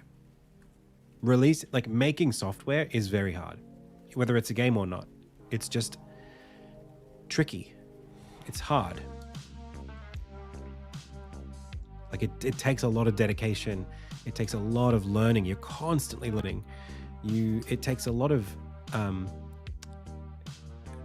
vigilance. You need to be constantly reflecting on what you've been doing and how that's affecting how things are going and where your game fits in the market. And things are moving so hard that it's not really the game. I mean, the game is hard to make if it's like this, but it's also like how this game can be a product that people might buy one day, and how you're going to get the money to make it in a reasonable amount of time. You know, it's like a science and an art and a business, and depending on how ambitious you are, you have to be able to solve all of that in a reasonable time frame. Yeah, and if you're the kind of person who enjoys learning, there's so much to learn that you could be doing it for a long time. So just not being distracted is hard. It's hard to even know like that what you're doing is worth doing today, because you could spend 20 years doing it easily on one game, no problem. You could spend 20 years if it was a big enough game and you were just sort of enjoying the process of making stuff. You could make, you know, a game that would take 50 people a year and a half yourself in 20 years if you want. It's like building a house yourself. You know, it's not that complicated to build a house, but it takes a lot to learn all of the trades.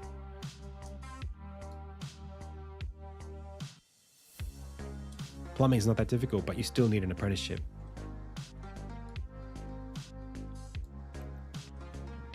And the amount of knowledge is very deep. Like save files, you might learn about save files, and you could spend 2 months learning about them, making them, screwing up, troubleshooting, fixing, rewriting, and then like making one that you're happy with. It might take you 2 months to like really get a good grasp of like how save files work, you know. Physics, input, dialogue systems, design, art, animation, UI, you know.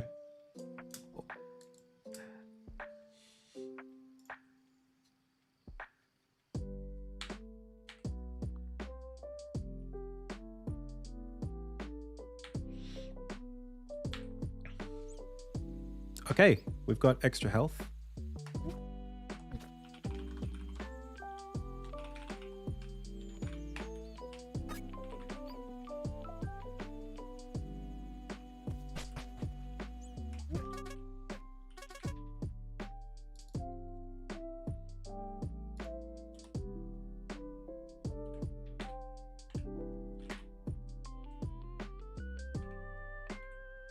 Hey, we fixed it.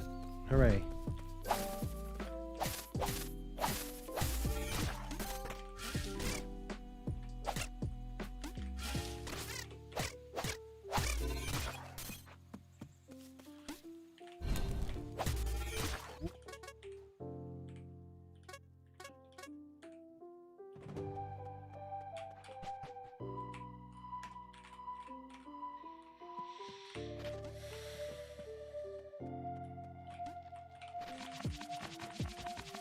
Honestly, it feels really good to have a build this stable.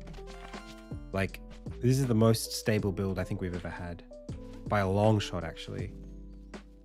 We're almost at the place where, like, you might be able to release this one day.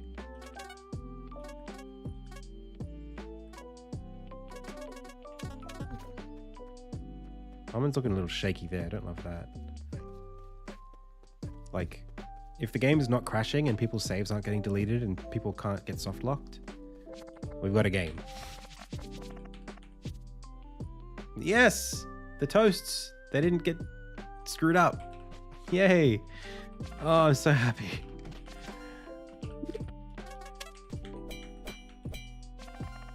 Yay. Oh, wow. I'm so happy about that. That's some big fixes.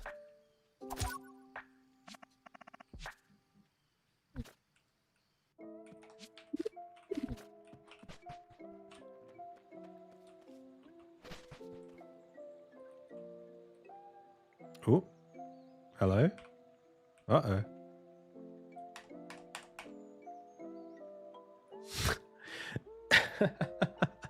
You know,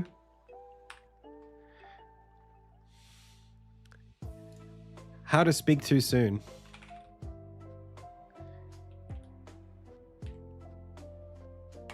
What did I do?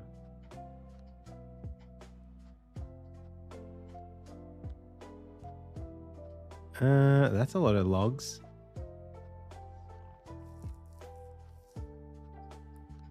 That's a lot of debug.logs.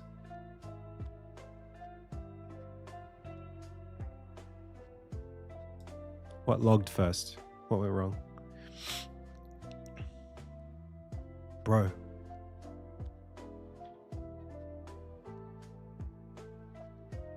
Holy shit. How to decompress a bunch of bullshit.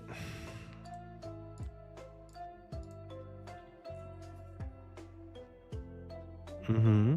Mm-hmm. Mm-hmm.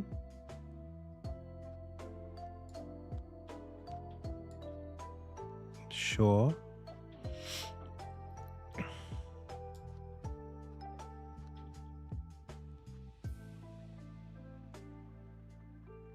Okay.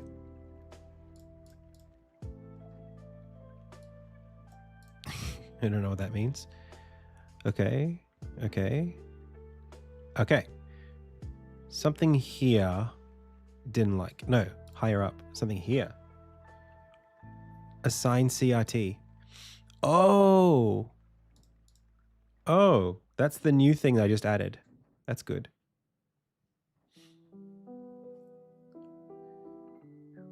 Assign CRT didn't work. Set up instances. On scene loaded. Okay, all right. Well, we can fix that.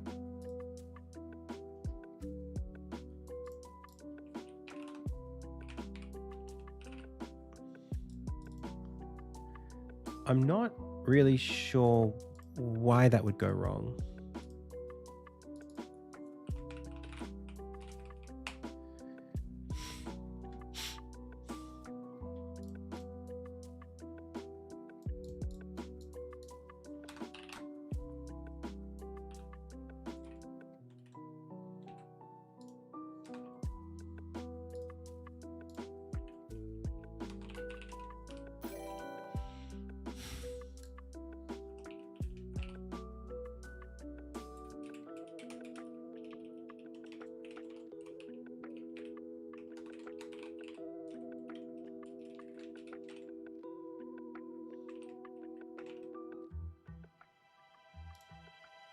And it was assign CRT, right?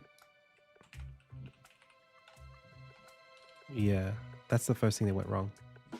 Object reference not set to instance of object. Did this material get destroyed, maybe? It shouldn't be. The material shouldn't get destroyed. The life cycle of this should be forever. That's quite annoying.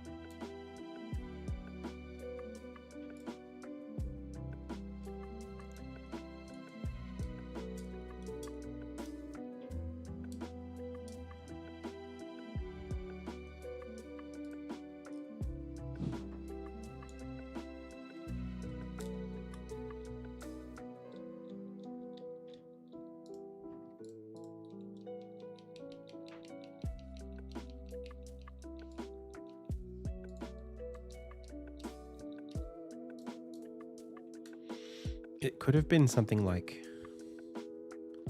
No, that's got a default value. And the settings, they're connected. I don't have a lot of faith in this build. Because just checking for null here isn't going to do anything.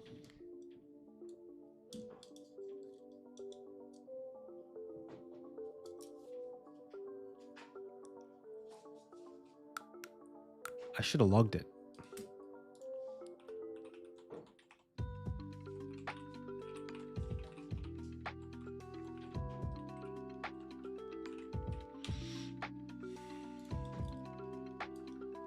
In fact, we could probably have tried to solve this inside of the engine. We probably didn't need to do a build for this. Let's quit it.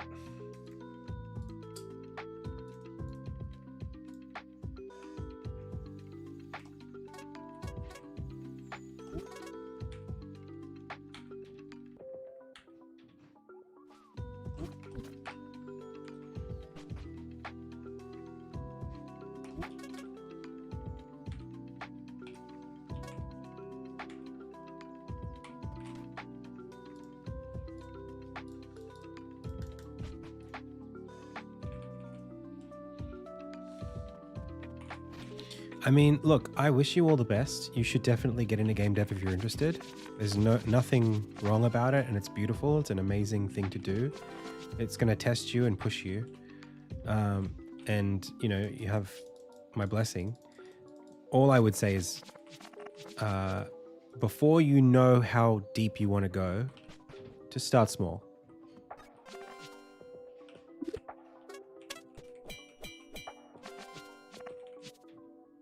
That's really it. Just start small, really small. Like, don't make something that you haven't essentially already made before. That's how small you should start. Like, make something that you basically know how to make already. Yeah, like GTA 7, that's a decent thing to start with. Okay, look, we got something wrong here. Okay, so.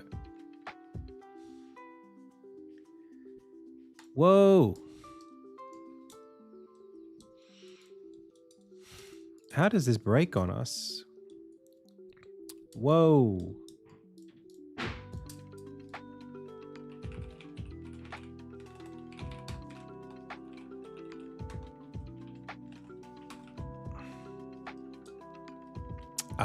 Okay. Why does that break literally just there though? Why doesn't it break here? What about if I go to quit to title, story mode here? Go here. Quit, go, go, go, go. Go here. Why does that break right there? Is that door designed to unload the engine or something?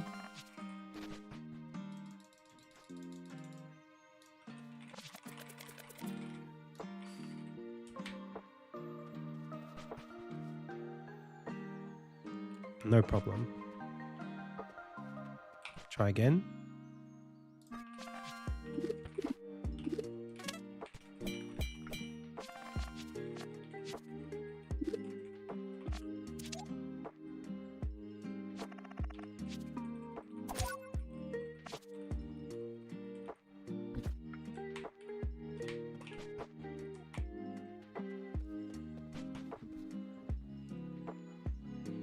Very strange.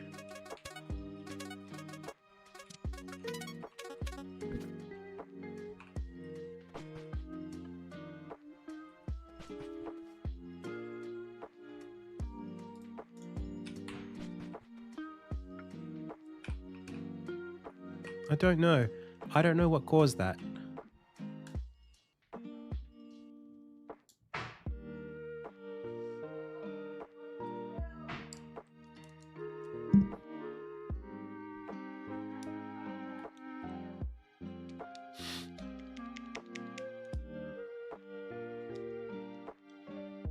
Super Mario is a big game.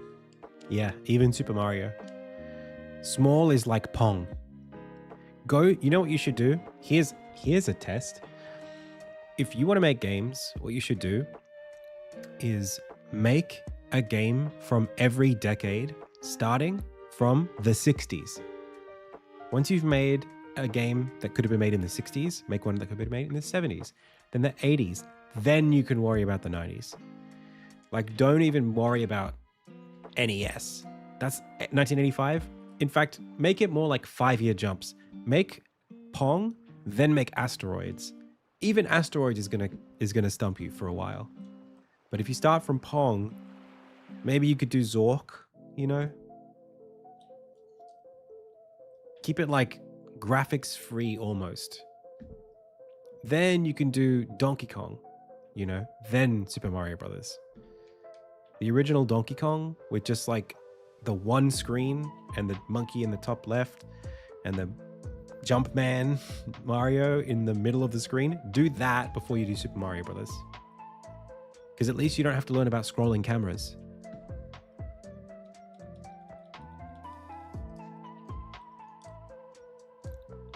So like, you got to do a 1980 game before you can do a 1985 game. When was the original Donkey Kong made?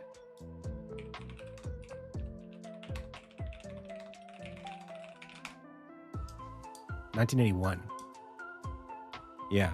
So you got to make games that were on the Atari and on the arcades before you can make games that were on color consoles. You know, Pac-Man even. Pac-Man will stump you in the first year of you making games. Pac-Man will not be an easy game for you to make. It will take you like 2 or 3 months to make Pac-Man if you're just doing it casually. Did that build already? That doesn't seem right.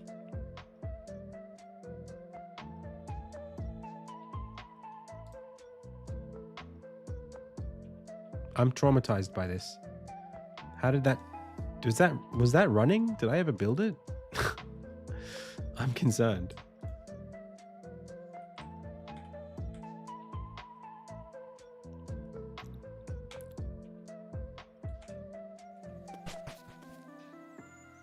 Okay, yeah, still broken. Not this one. Rebuild it. Build settings, build 5A.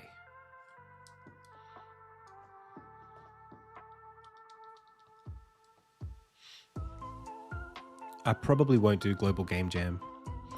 No, I've got some friends who wanted to. I just don't think this is my game jam, you know, for now. Ludum Dare is probably in April. I could probably participate in that.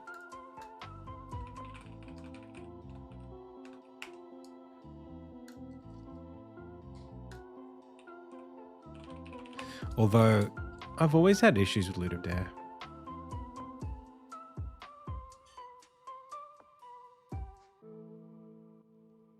April 17th. Reasonable.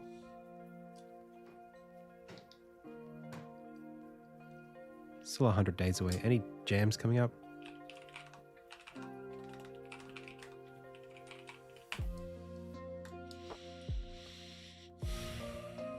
Bracky's Jam starts in a month. Could be fun.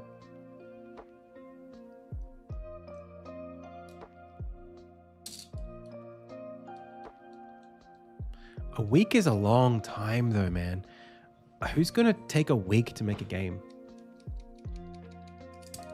When's big mode?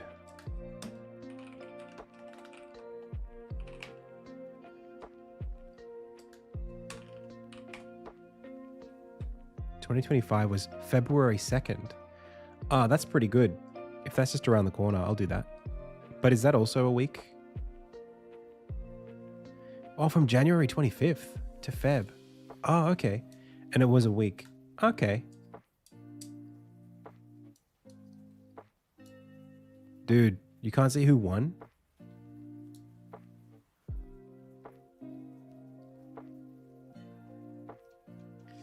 I might spend 3 days on it, though.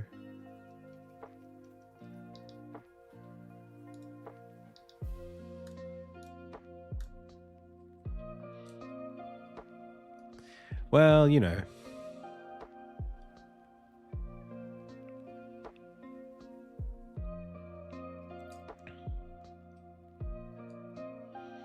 I'd love to make like another very simple platformer, but one that's like genuinely good. Like something that has the look. How do I scroll past your game? Are you not bad cop?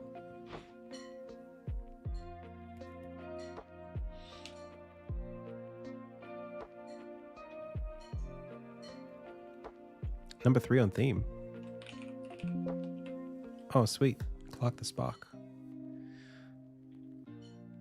Oh, that's fun. What's this? Wow, that's pretty cool. Damn, what the hell?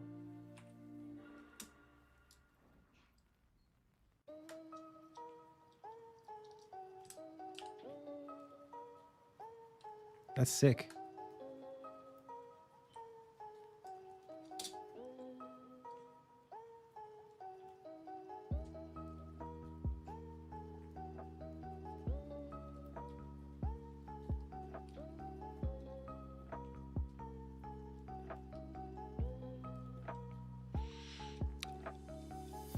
More people should have played this.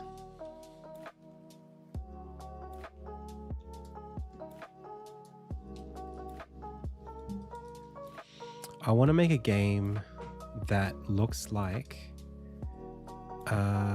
one sec. Let's go look at my history.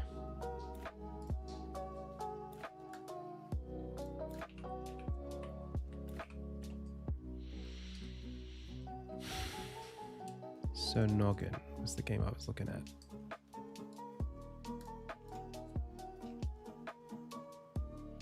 Yeah. A game that's got this kind of, you know, very simple art style. I think I could do this in a week.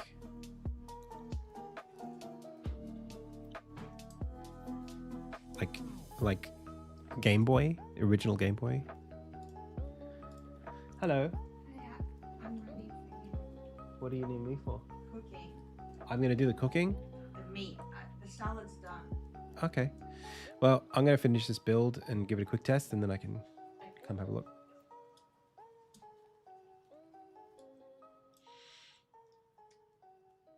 Yeah, I think I could do something like this with like the hard black outlines and some fun something. Yeah, it's a browser extension.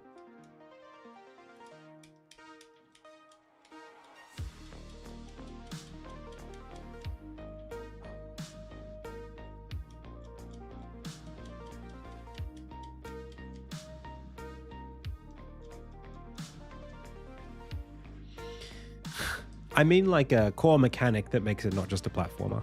Some spin that makes it, you know. Does it work on big games? Yeah, it does.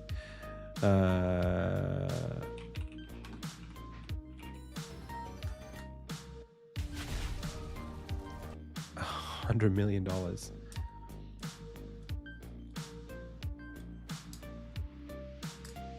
Dude, they're coming up on billionaires these days.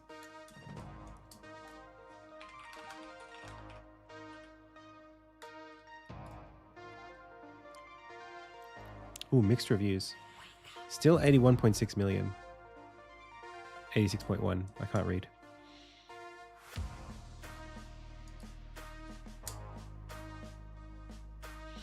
I think it's gross revenue. Oh no, net revenue. Whoa, that's estimated net revenue. That's after the Steam cut? Or is that... Oh, I don't know what that is. Estimated net revenue. So it made more than that, and then Steam took their cut. Dude, I haven't been reading that correctly for like 2 years.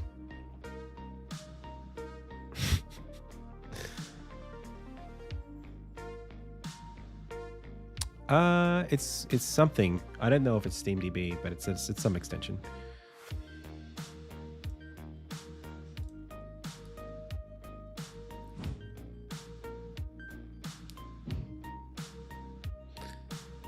What are the games?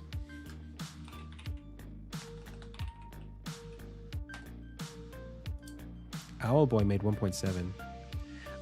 I would like to make Almost 3 figures on itch. Very good.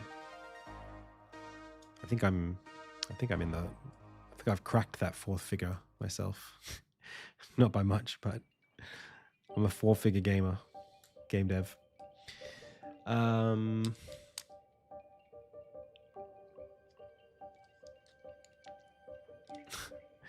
But like you can't like. I think anything is rough if you're not marketing. Like, how are you going to get people to organically play your game on itch? Itch has got like a bajillion games on it.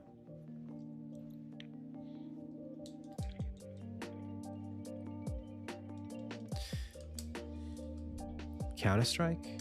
I mean, anything that you... It's... Oh yeah, nothing for free games. For over 2 decades, Dude, Counter-Strike's free? has offered an elite.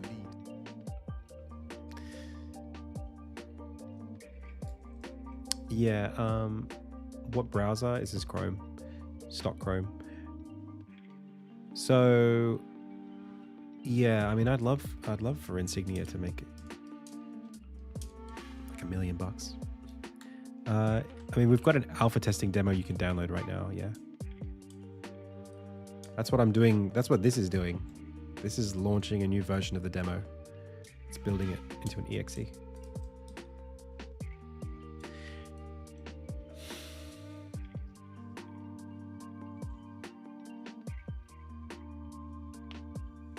Oh, really? Like ranked mode is not free?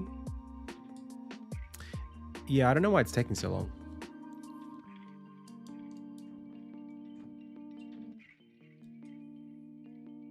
Whoa, wait. Why is it building 145 scenes? That's not right. When did that happen? That's going to be significantly bigger. What? It needed to build 80 of them last time. Why suddenly does it build all of them?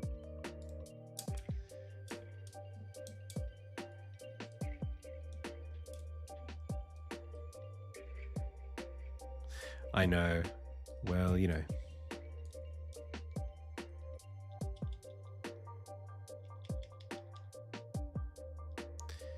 Hang on a second. So what the hell? When did this happen? Why does this happen sometimes, but not all the time? I didn't add all to build. I'm certain I didn't do that. And in fact, this is not added to build. So how did 120 whatever scenes get added to the build in the time? I don't know, man. Doesn't matter. All right, let's give it a whirl.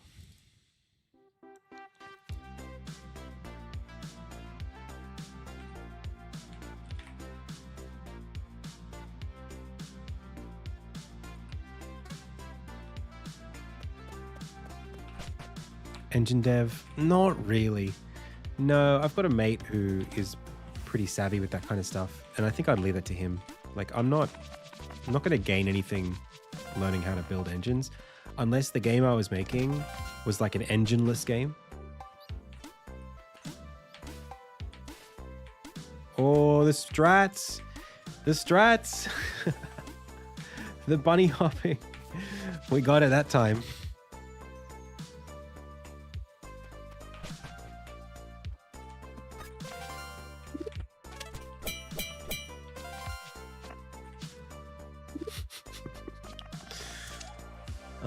I didn't check the thing was working correctly. Okay. Well.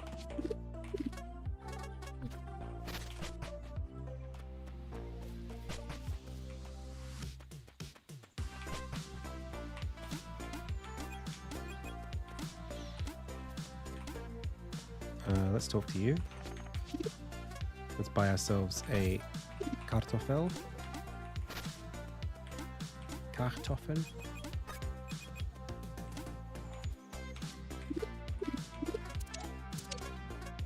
Gotta fix that. That's still a bug. We can fix that one. Gotta fix that too. I know about this one.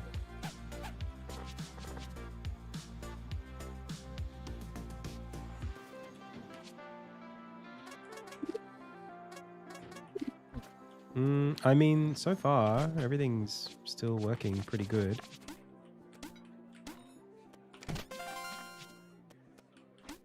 All the toasts are collapsing correctly.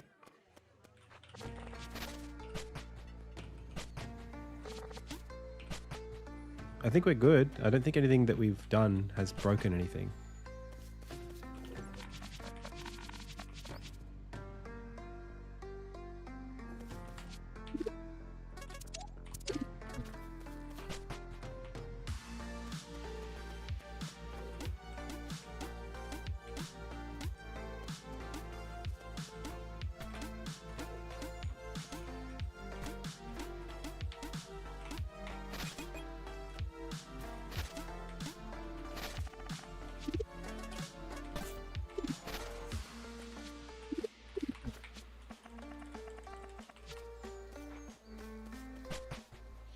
No, I don't have any automated testing.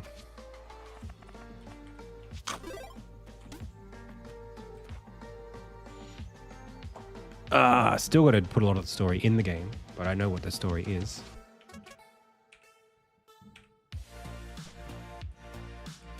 Not broken, good. Not broken, good. Not broken, good. I can't really like simulate the game faster than the game runs, you know? It's not like super systemic because of the physics system and the time scale. I can't really like make the game, do you know what I mean? I can't make it like play quickly. I probably could, but I don't trust it. I don't trust it to be deterministic. All right, well, that's ready.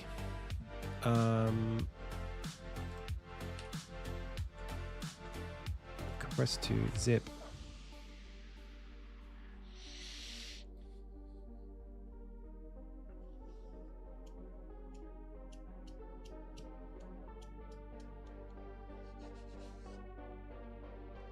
There's probably value that I could get.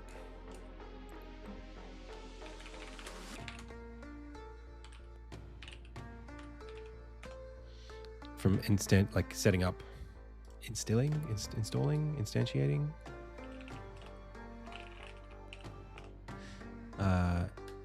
Some stuff like that, but. Okay, so we're gonna hide that and we're gonna upload. Doot.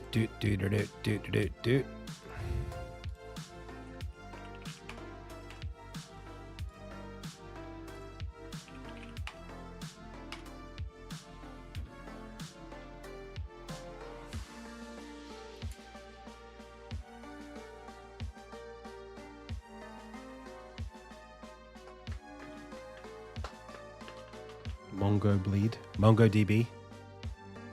MongoDB bleeding edge.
I upload the demo. Well, you guys are about to link it for them.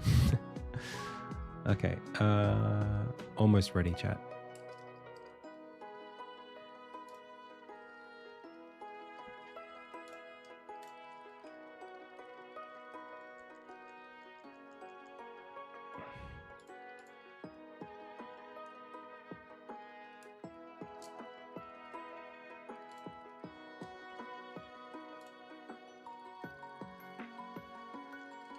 Yep. Okay. Sweet. It's up. All right. Let's raid somebody. Thank you, chat.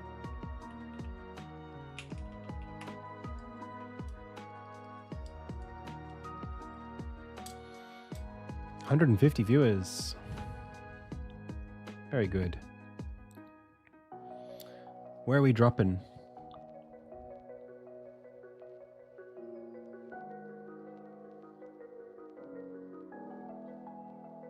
Jitspo today?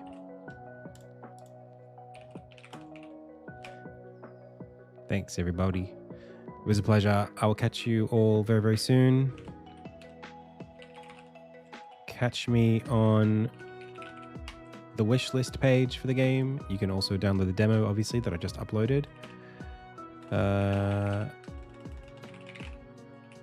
Insignia on Steam, wish list.